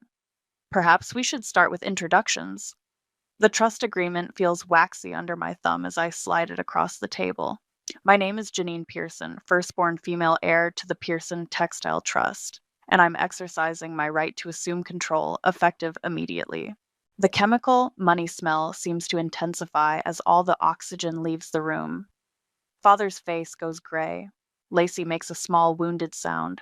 This is absurd, Mother says, but her voice wavers. That trust was dissolved years ago. No, Louisa cuts in, smooth as silk. You merely buried it, along with Janine's, original identity. But trusts don't dissolve just because you hide the paperwork. She begins outlining the legal details in calm, devastating precision. The original adoption records, the fraudulent name change, the systematic erasure of my true identity to circumvent Greta's wishes. All assets revert to the rightful heir, Louisa continues. The mill, the properties, the auxiliary businesses. Additionally, all access to company accounts and facilities will be revoked for the former management team, effective immediately. You can't do this. Mother's perfume is failing now, overwhelmed by the sharp tang of fear sweat. We're her parents. No, I say quietly. You're my kidnappers. There's a difference. The buyer's representative stands abruptly. I believe we should postpone. The sale is canceled, Louisa informs him. You'll find your deposit has already been returned. He practically runs for the door. Smart man. Jade, please. Lacey's voice breaks. We're still family. Are we? Did you know? I watch her face crumple. All those years, did you know what they did to me? I was just a child, she sobs. They said it was for the best, that you'd be happier not knowing. Enough! Mother slams her hand on the table, making the money stacks shiver. I won't stand for this ingratitude. Everything we did was to protect this company. From me? I lean forward. Or from Greta's ghost, because she saw right through you, didn't she? That's why she made sure I would inherit no matter what name you forced on me. You have no idea what that woman was like. Actually, I do. I pull out the Valentine's card, watching her face go slack with recognition. She made sure I'd find out eventually. All those little breadcrumbs she left, waiting for me to follow them home. Father hasn't spoken a word, just sits staring at his hands like they belong to someone else. Lacey's mascara runs in black rivers down her cheeks. Security will escort you out, I say, standing. Your personal items will be shipped to you after they've been inventoried for company property. You can't just erase us, Mother hisses, but her eyes are wild now, darting between the documents like she might find an escape clause. Funny. I gather the trust agreement, feeling its weight like armor. That's exactly what you did to me. The difference is I'm doing it legally. They file out, Mother rigid with fury, Father slumped like a puppet with cut strings, Lacey stumbling in her designer heels. The money sits uncounted on the table, already forgotten. Well, Louisa says into the silence, that went about as expected. I touch the Valentine's card in my pocket, its message clear at last. Never forget who you are, not who they made me, but who I was always meant to be. Have the locks changed, I tell her. All of them, tonight. The chemical smell of the cash makes me nauseated now. I'll have it deposited first thing tomorrow, but tonight I have a mill to reclaim. The night shift has gone home, but I keep the machines running. Their rhythm fills the empty mill with familiar music, the whir of spindles, the soft thump of mechanical arms, the steady breath of ventilation systems pushing cotton-scented air through ancient ducts. My hands find a freshly spun bundle of yarn, still warm from processing. The fibers are soft against my calluses, not quite settled into their final form. Like me, this yarn is in transition, raw material becoming something new, something stronger. Sydney left a note on my desk. Congratulations, boss. The real one, this time. Next to it sits the mill's master key, no longer a copy, but the original. The weight of it in my palm feels right, like it was cut for my hand alone. The Valentine's card is locked in the office safe now, protected by a combination only Louisa and I know. Such a small thing to bring down an empire, a child's craft project, and a hidden message waiting all these years to be found. I wonder if Greta knew, when she slipped that note onto the card, how long it would take for the truth to emerge. Mother's amber perfume still lingers in the executive office, but it's already growing fainter. Tomorrow I'll have the cleaning crew do a deep scrub, erasing the last traces of her presence. Lacey's artsy photographs of the mill will come down from the walls, replaced by the technical drawings and production charts that tell the real story of this place. My phone buzzes, another message from Father, probably begging for a chance to explain. I delete it unread, just like the others. Their explanations don't matter anymore. 25 years of lies can't be undone with a few desperate texts. The yarn shifts in my hands as I walk the production floor, its texture changing with each twist. Near the loading dock, I find one of Mother's designer scarves, forgotten in the chaos of their exit. The silk is smooth and expensive, everything she valued wrapped up in a single accessory. I drop it in a trash bin without hesitation. They'll try to fight back, of course. Mother's too proud to accept defeat gracefully, but Louisa has already filed injunctions, frozen accounts, changed locks. The evidence of their deception is overwhelming. Years of falsified documents, hidden trusts, careful erasure of my existence. I reach the dye house where it all started to unravel. The bleach stains on the floor are still visible, Mother's last desperate attempt to destroy the proof of who I am. But you can't bleach out the truth forever. It always finds a way to show through. The machines hum on, steady and sure. They don't care who signs their maintenance checks or who holds their ownership papers. They just keep spinning, weaving, creating, like they have for generations before me and will for generations after. I think about Lacey's tears in the boardroom. Father's defeated slump, Mother's mask finally cracking to show the fear beneath. Part of me wants to feel something. Grief, maybe, or regret for the family I thought I had. But there's only a calm certainty, like the rhythm of the machines. They made their choices, now they'll live with the consequences. The yarn is cooling in my hands, taking its final form. Soon it will be wound onto spools, shipped to customers, woven into something new. That's the way of textiles, always changing, always becoming. Nothing stays raw forever. I am not the daughter they tried to shape me into. Not Jade Sherman, the replacement child, carefully contained and controlled. I am Janine Pearson, heir to this legacy, chosen by a great aunt who saw clearly what my parents tried to hide. The machines spin on in the darkness, their sound rising through the soles of my work boots. This is what belonging feels like. Not the brittle perfection of mother's world, but the honest hum of industry, the smell of oil and cotton, the texture of newly made things taking shape. I am not forgiving. I am finished. And in the steady rhythm of the mill at night, I hear my real name echoing.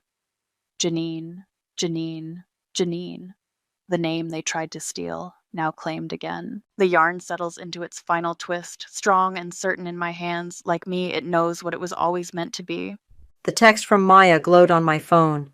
"We need to talk. It's urgent."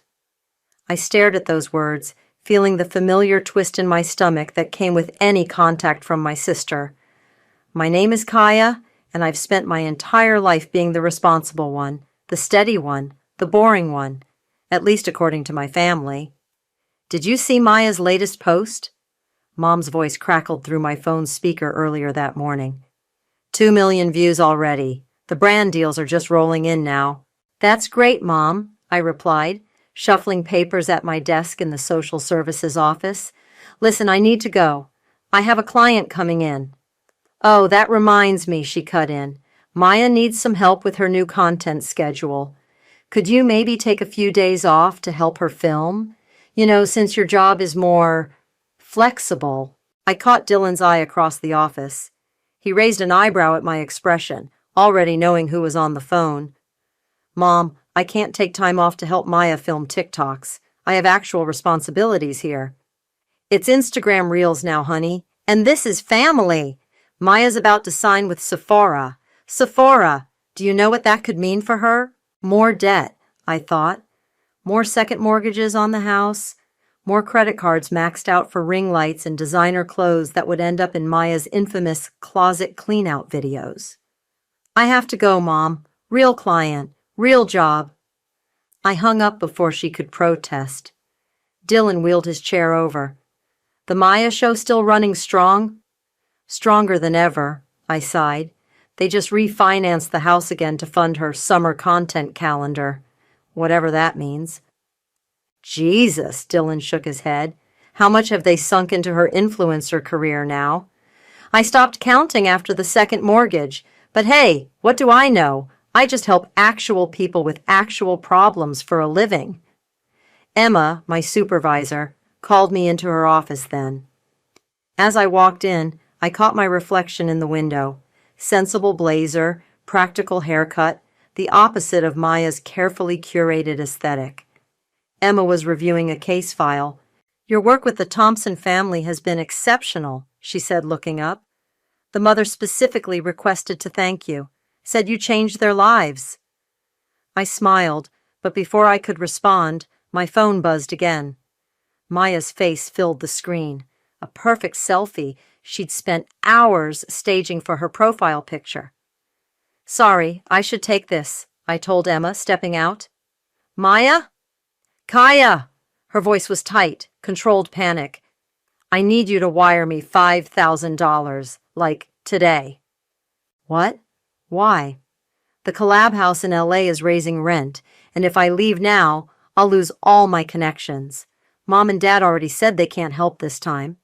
"Because they have nothing left to give you," I said flatly. "The house. God, you're so dramatic. It's called investing in your future. Not that you'd understand, stuck in that depressing office all day." I watched through the window as Dylan helped a young mother fill out housing assistance forms. "You're right, Maya. I wouldn't understand investing hundreds of thousands in followers and likes while our parents lose everything." "Whatever. Are you going to help me or not?" "Not." She hung up. Minutes later, the text arrived. "We need to talk. It's urgent." I showed Dylan the message during lunch. He pushed his sandwich aside, leaning forward. "You know what this means, right? The house of cards is finally falling.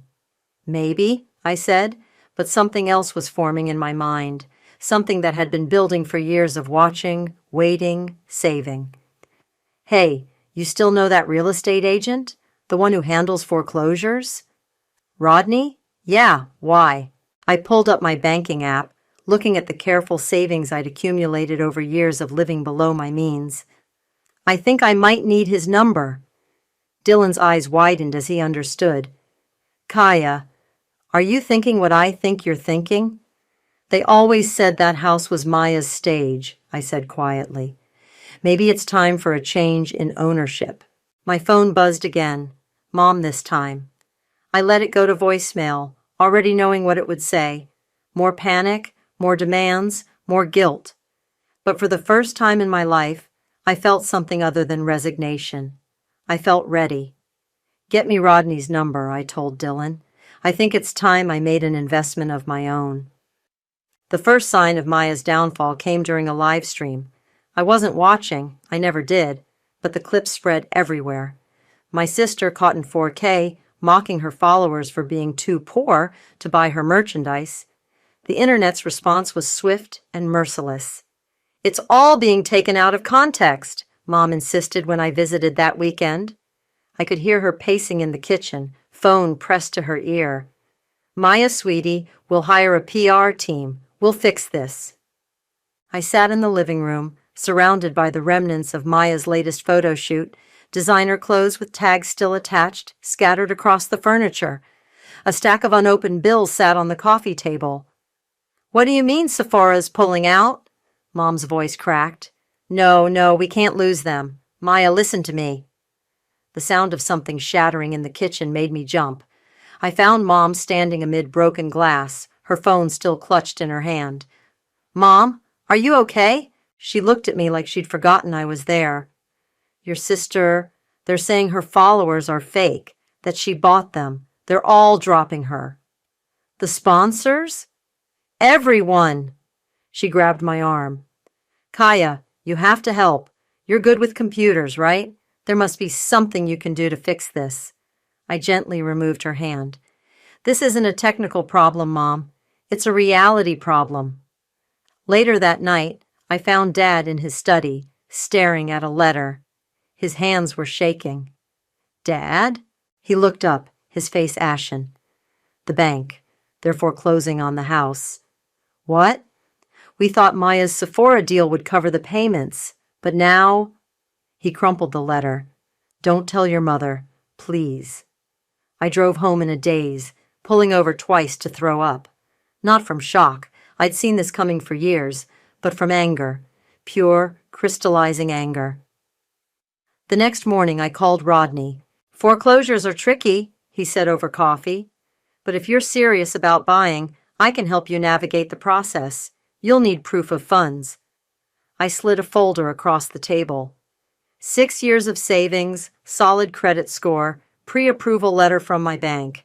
I've been preparing for something like this. Rodney whistled as he reviewed the documents. You're really going to buy your parents' house? They're not just losing a house, I said. They're losing Maya's studio, her content creation space, her dream factory. I'm buying back reality. That evening, Maya went live again. This time she was crying, claiming cyberbullying and cancel culture. The comments were brutal. Exposed, fake followers. Check her social blade. She lost 500K followers overnight. My phone rang. It was Samantha, Maya's former manager. Your sister is toxic, she said without preamble. I tried to warn your parents months ago, but they wouldn't listen. Do you know she faked sponsorship contracts to get them to invest more? My hand tightened around the phone. What? Inflated numbers, photoshopped brand deals. She showed them fake revenue statements to keep the money flowing. I have proof. I thought about the second mortgage, the refinancing, the credit cards. Send me everything. After hanging up, I opened my laptop and started the foreclosure paperwork. Dylan texted, You sure about this? Before I could respond, Mom called. Kaya, we need you to move back home, she said. Maya's coming back from LA.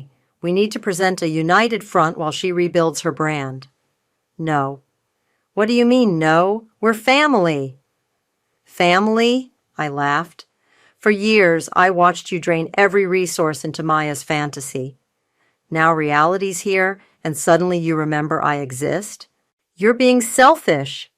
I'm being smart, I said, and I'm done being invisible. I hung up and finished the paperwork. My hands were steady as I typed in the bid amount, exactly what the bank was asking, not a penny more. Years of watching, waiting, and saving had led to this moment. My phone pinged with an email from Rodney. Bid submitted. Now we wait. I walked to my window, looking out at the city lights. For the first time, I felt powerful, not from anger or revenge, but from the quiet strength of patience rewarded. Another text from Dylan. Whatever happens, I'm proud of you. I smiled, thinking of Maya's favorite saying from her influencer days. Sometimes you have to risk it all for the perfect shot. Well, sister, I thought, let's see who risked better.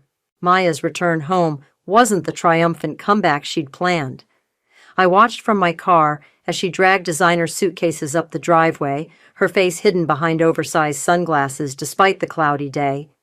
No camera crew, no adoring fans, just Mom rushing out to help, while Dad carried in boxes labeled ring lights and streaming equipment. I waited until they were inside before walking up to the door. Mom answered my knock with forced cheerfulness. Kaya, we were just about to call you. Come in, come in. Maya's setting up her new content studio in the dining room. The dining room where we used to have family meals was now a maze of ring lights, backdrops, and tangled cords. Maya sat cross-legged on the floor, scrolling through her phone. Only lost another 1,000 followers today, she announced to no one in particular. The comeback starts now. That's why we wanted to talk to you, Mom said, ushering me to sit. We're launching Maya 2.0, more authentic, more real. And we thought, what better way to show that than a series about family? I felt my stomach drop.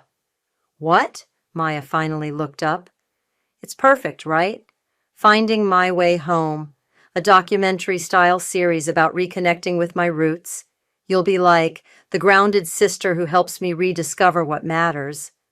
Absolutely not.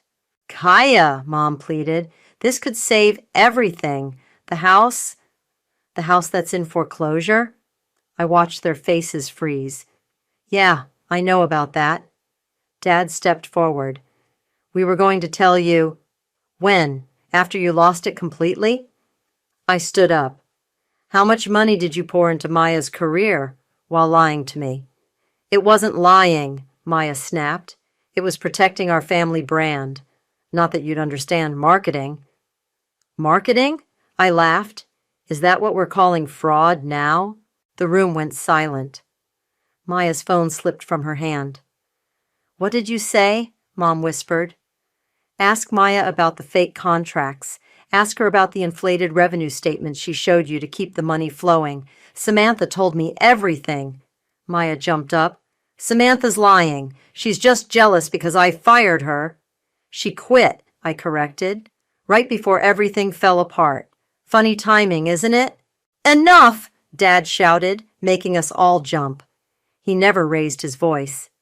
Kaya, if you're not here to help, then why are you here? I looked around the room, at Mom's desperate face, Maya's defensive posture, Dad's defeated slump. I came to say goodbye to the house, and to tell you not to bother asking me for money.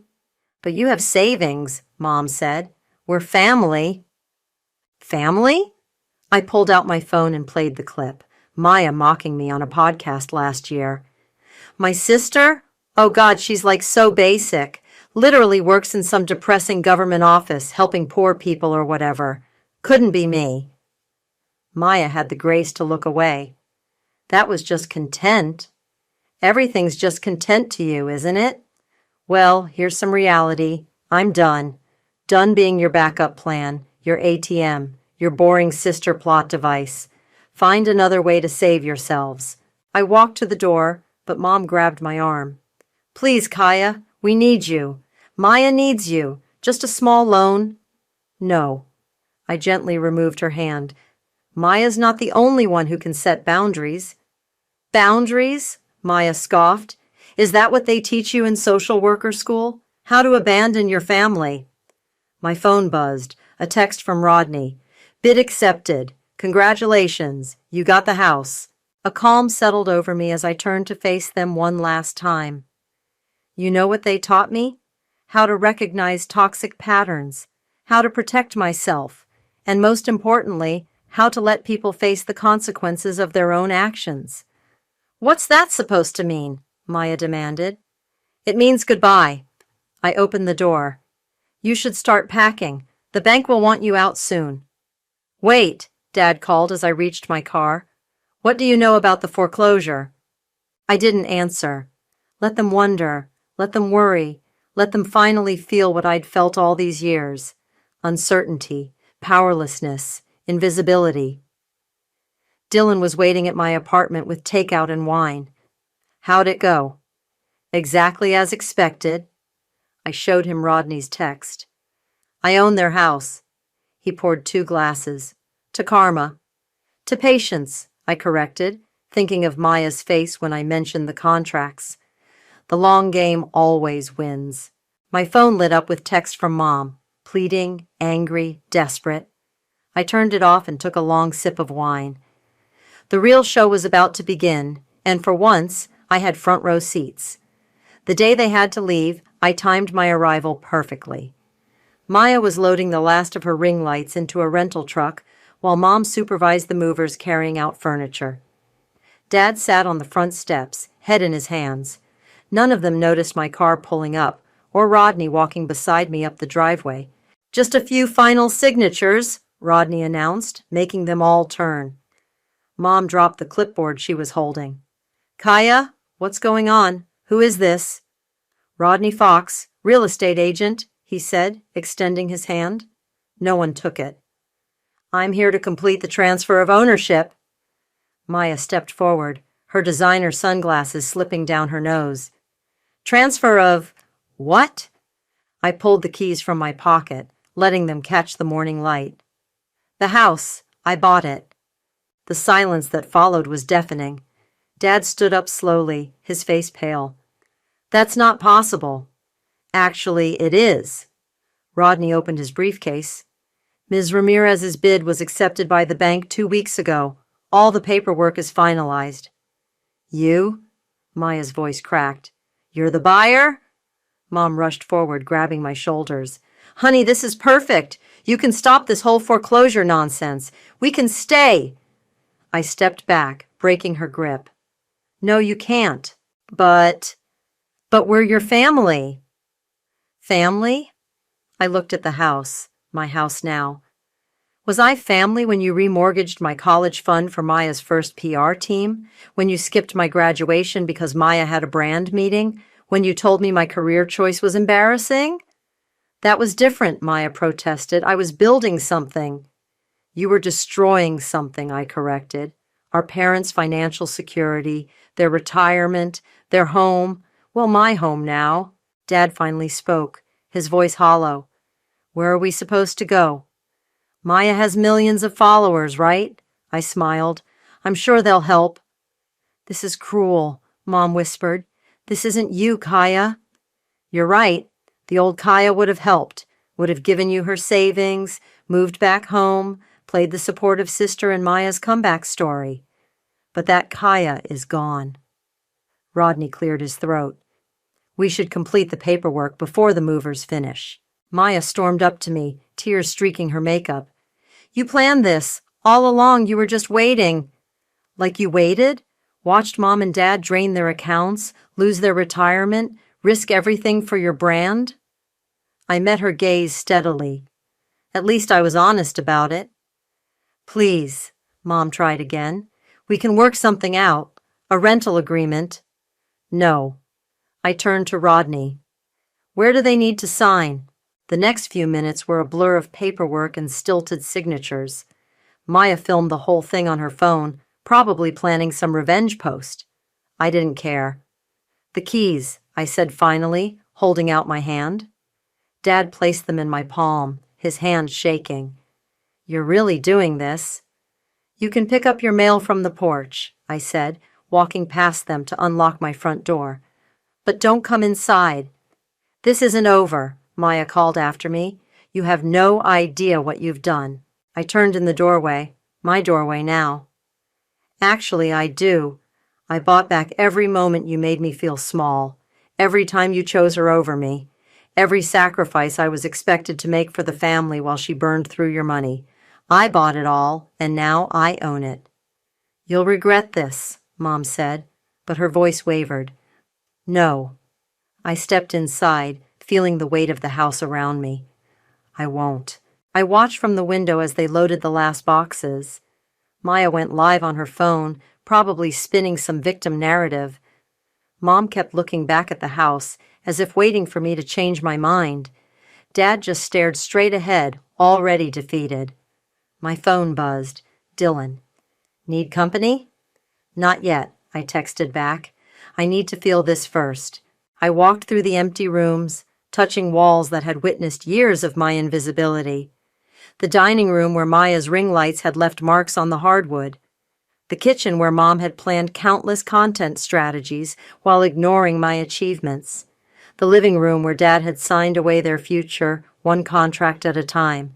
All mine now. Outside, engines started. I didn't watch them leave. Instead, I walked to Maya's old room, the biggest bedroom, of course, and began ripping down the LED strips and backdrop hooks. Time to redecorate, time to reclaim, time to make this house what it always should have been. A home. You're going to want to see this, Dylan said, holding up his phone as he walked into my newly painted living room. 3 weeks had passed since I'd taken possession of the house. I set down my paintbrush. What now? He pressed play on a video. Maya sitting in someone's podcast studio, mascara running down her face. My own sister, she sobbed, manipulated our family and stole our generational home. She waited until we were vulnerable. Turn it off, I said, but Dylan shook his head. Keep watching. The host leaned forward. But isn't it true that your parents lost the house due to multiple mortgages taken out to fund your influencer career? Maya's face shifted. That's not... You don't understand. I was building an empire. An empire built on fake followers and forged brand deals? The camera caught Maya's flinch perfectly. She ripped off her microphone and stormed out, but not before screaming, "This interview is over. My lawyer will be in touch." Dylan stopped the video. It's going viral. The comments are not kind. I picked up my paintbrush again, continuing to cover the hot pink accent wall Maya had insisted on. Good. You don't seem worried. About what? Maya threatening legal action? Let her try. I have the paperwork, the bank records, and Samantha's evidence about the fake contracts. Dylan started helping me paint. Speaking of Samantha, she called the office looking for you today. My hand froze mid-stroke. What did she want? Wouldn't say, just that it's important. We worked in silence for a while, transforming the garish pink into a calm sage green. The whole house was slowly changing. Maya's content creation spaces becoming actual living areas, the cluttered makeup room now a home office, the backyard finally cleared of abandoned ring lights and tripods. Remember when she filmed that skincare ad here? Dylan asked, pointing to a spot by the window. The one where she pretended to wake up looking perfect? Took 17 takes, I said.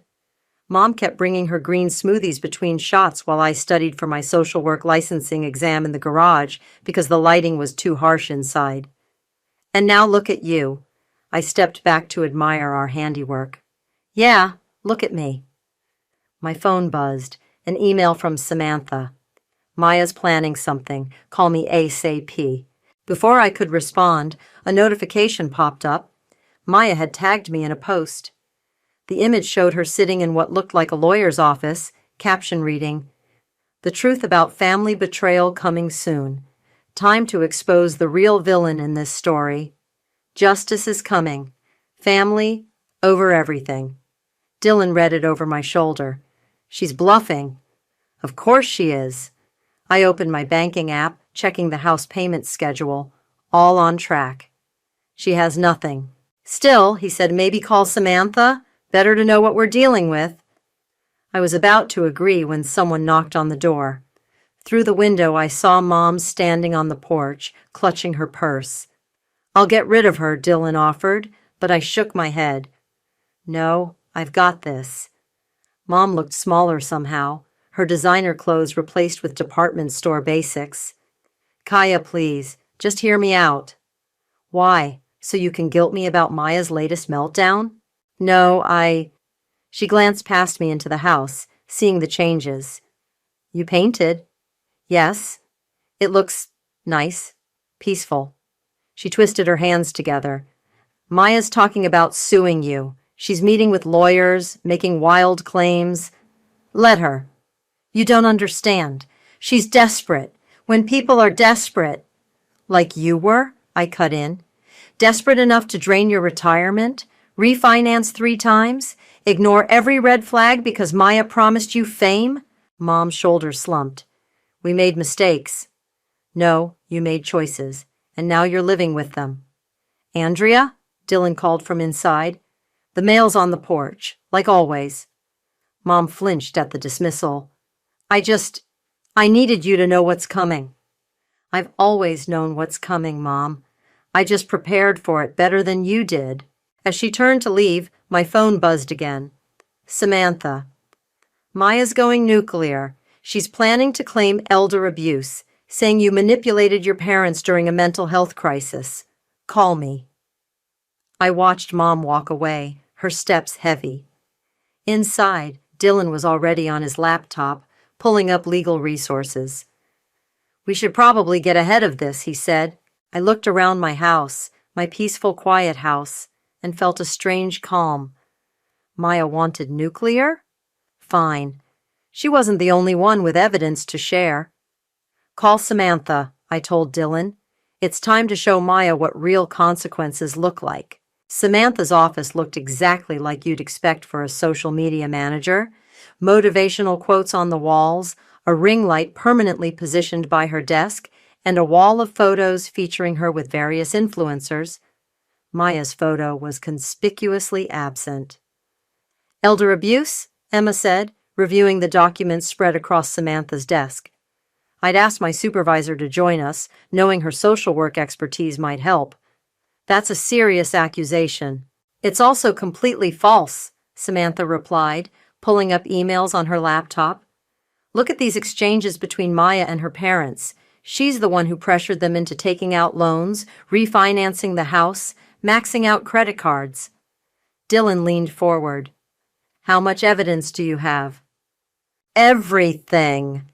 Samantha turned her screen toward us. Fake contracts she created to show sponsors, inflated engagement numbers, even scripts she wrote for her parents to read when banks questioned their loan applications. Why didn't you come forward sooner? I asked. Samantha's face tightened. I tried, sent anonymous tips to some sponsors, warned your parents directly. But Maya, she's convincing when she wants to be, and they wanted to believe so badly. Emma picked up one of the contracts. This is straight up fraud, which is exactly why she won't actually sue, Dylan said. She can't risk this coming out in discovery. My phone buzzed, a text from Maya. Last chance, sis. Back off, or everyone learns what kind of person you really are. I showed it to the others. Samantha laughed darkly. She's desperate. Her new manager called me yesterday trying to do damage control. Apparently, Maya's been approaching brands with a comeback story about family betrayal. No one's biting. Because they've seen the podcast Meltdown, Dylan added. Not just that. Samantha pulled up another document. Remember those fake followers? The brands did their homework this time. They know her engagement rates were artificially inflated. She's radioactive in the industry now. Emma touched my arm. Are you sure you want to fight this? Sometimes family conflicts are better resolved privately. She made it public, I said, pointing to Maya's latest Instagram story, a tearful monologue about toxic family members and the truth coming soon. Then let's end it publicly, Samantha said. She opened a folder labeled Insurance Policy. I kept everything, every manipulated screenshot, every fake contract, every threatening message to sponsors who questioned her numbers. The question is, are you ready to use it? Before I could answer, my phone rang. Dad. Kaya, his voice was tired. Maya's saying she's going to sue you for emotional distress. Claims you deliberately targeted her when she was vulnerable. Is that what she told you? I don't know what to believe anymore.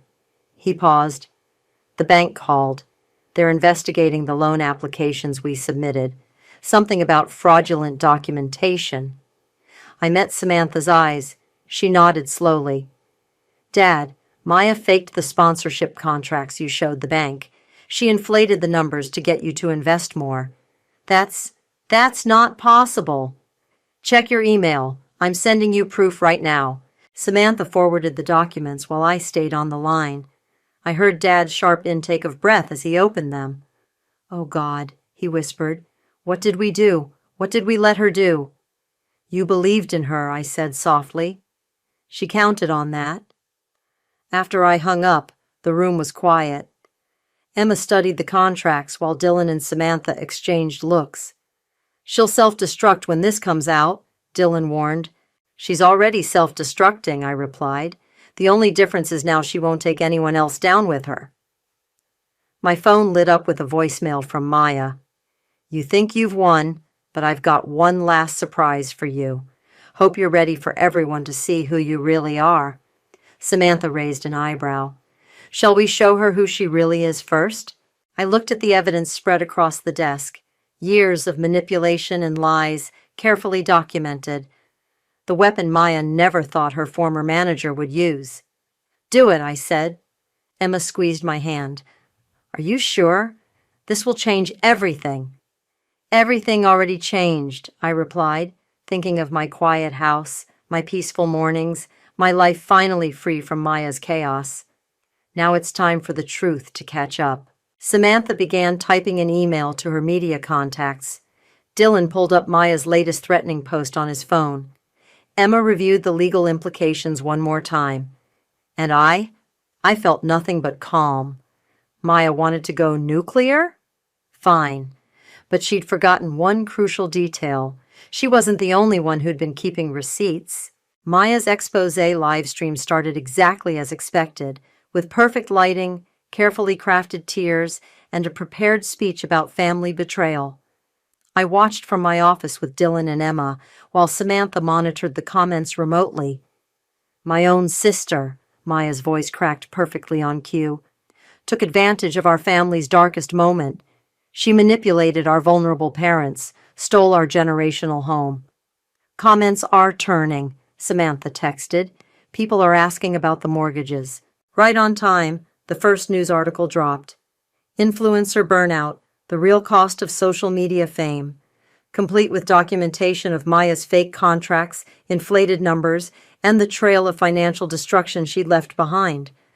Maya's livestream faltered as comments began flooding in with links to the article. That's not, she stammered, reaching for her phone.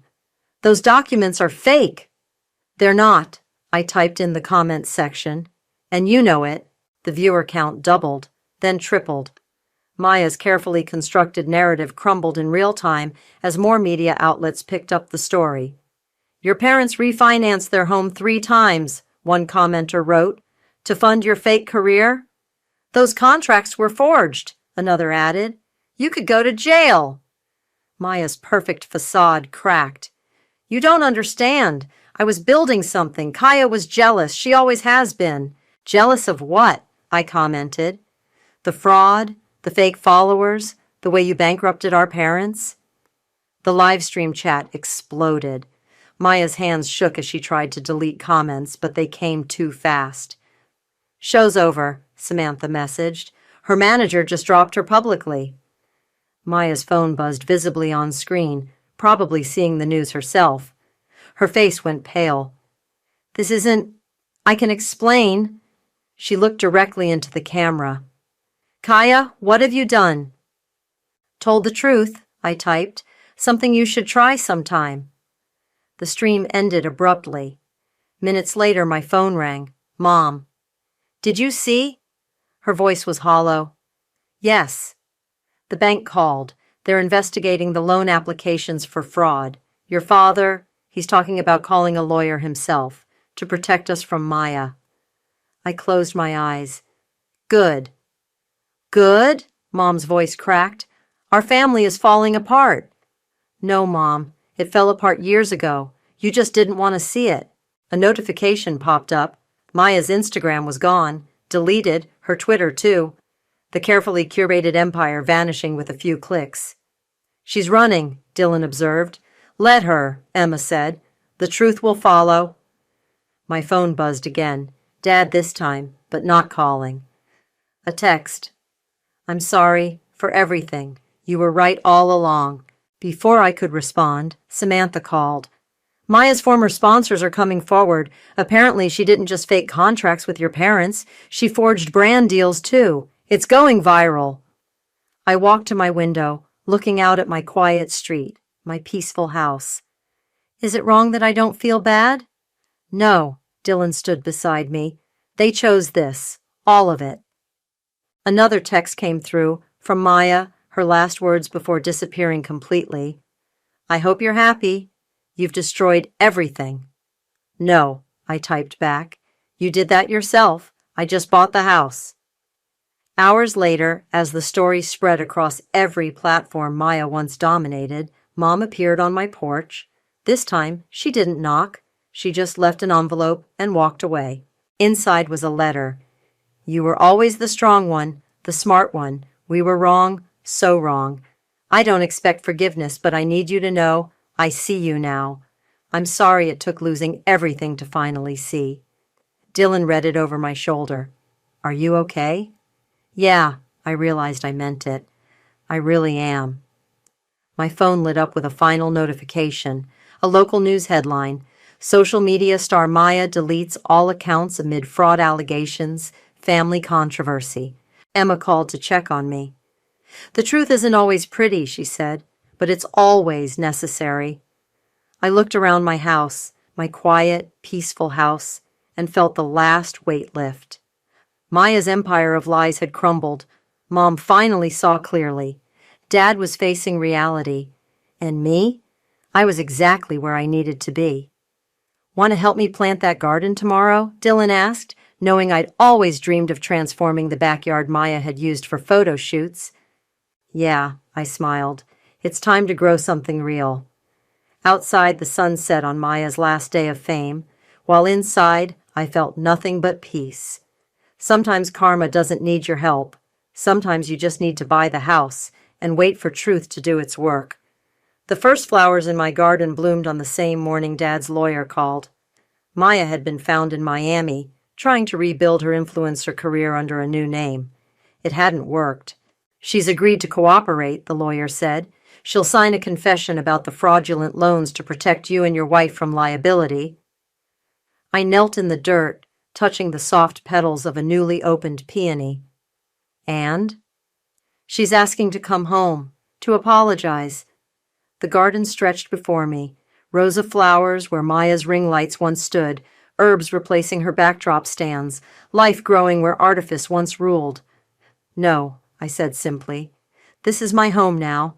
Dylan arrived with coffee and bagels, finding me still in the garden. You're up early. Maya wants to apologize. He sat on the garden bench we'd built together. And nothing. Some things can't be fixed with an apology. My phone buzzed. Emma.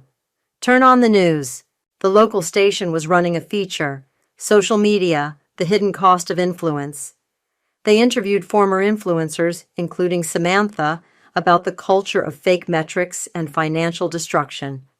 Maya's story was the cautionary tale. Still feel weird seeing our family drama out there? Dylan asked. No, I realized. It needed to be seen. The doorbell rang. Mom stood on the porch, holding a small plant. It's a peace lily, she said before I could speak. I remember you always wanted one, but Maya said they didn't look good on camera, so you never got one? She nodded, eyes on the garden. You've made this place beautiful, real. That was the point. Your father and I, she paused, we're selling Maya's equipment, all of it, using the money to start paying you back for— Keep it, I said. Use it for therapy instead. She blinked back tears. Would it be okay if I came by sometimes to help with the garden? I thought about all the times I'd wanted her attention, her approval, her love. The herbs need weeding on Saturdays. She nodded, understanding the boundary, the limited invitation. Thank you. After she left, Dylan helped me plant the peace lily. You're different now, he observed. Better different or worse different? Stronger different. He brushed dirt from my cheek. Happier different. My phone lit up with a text from Dad. The lawyer has Maya's signed confession. It's over. But it wasn't over. Not really. It was just settled. Like soil after rain, like roots finding their place. Want to hear something funny? I asked Dylan. Maya used to say this house was her stage, and now it's my sanctuary. I looked around at the home I'd reclaimed, not because I took it from them, but because I made it mine. The doorbell rang again. This time it was Samantha, holding a folder. Maya's trying to rebrand again, she said, but no one's buying it, literally. She can't get sponsors, can't get followers, can't even get a regular job because her fraud story is all over the internet. That's not my problem anymore. Samantha smiled. No, it's not, but this is. She handed me the folder. The documentary people want to interview you about rebuilding after family trauma, about finding strength in silence while influencer culture destroys families. No, I said immediately. Good answer. She tucked the folder away. Just wanted to make sure you meant everything you said about choosing peace.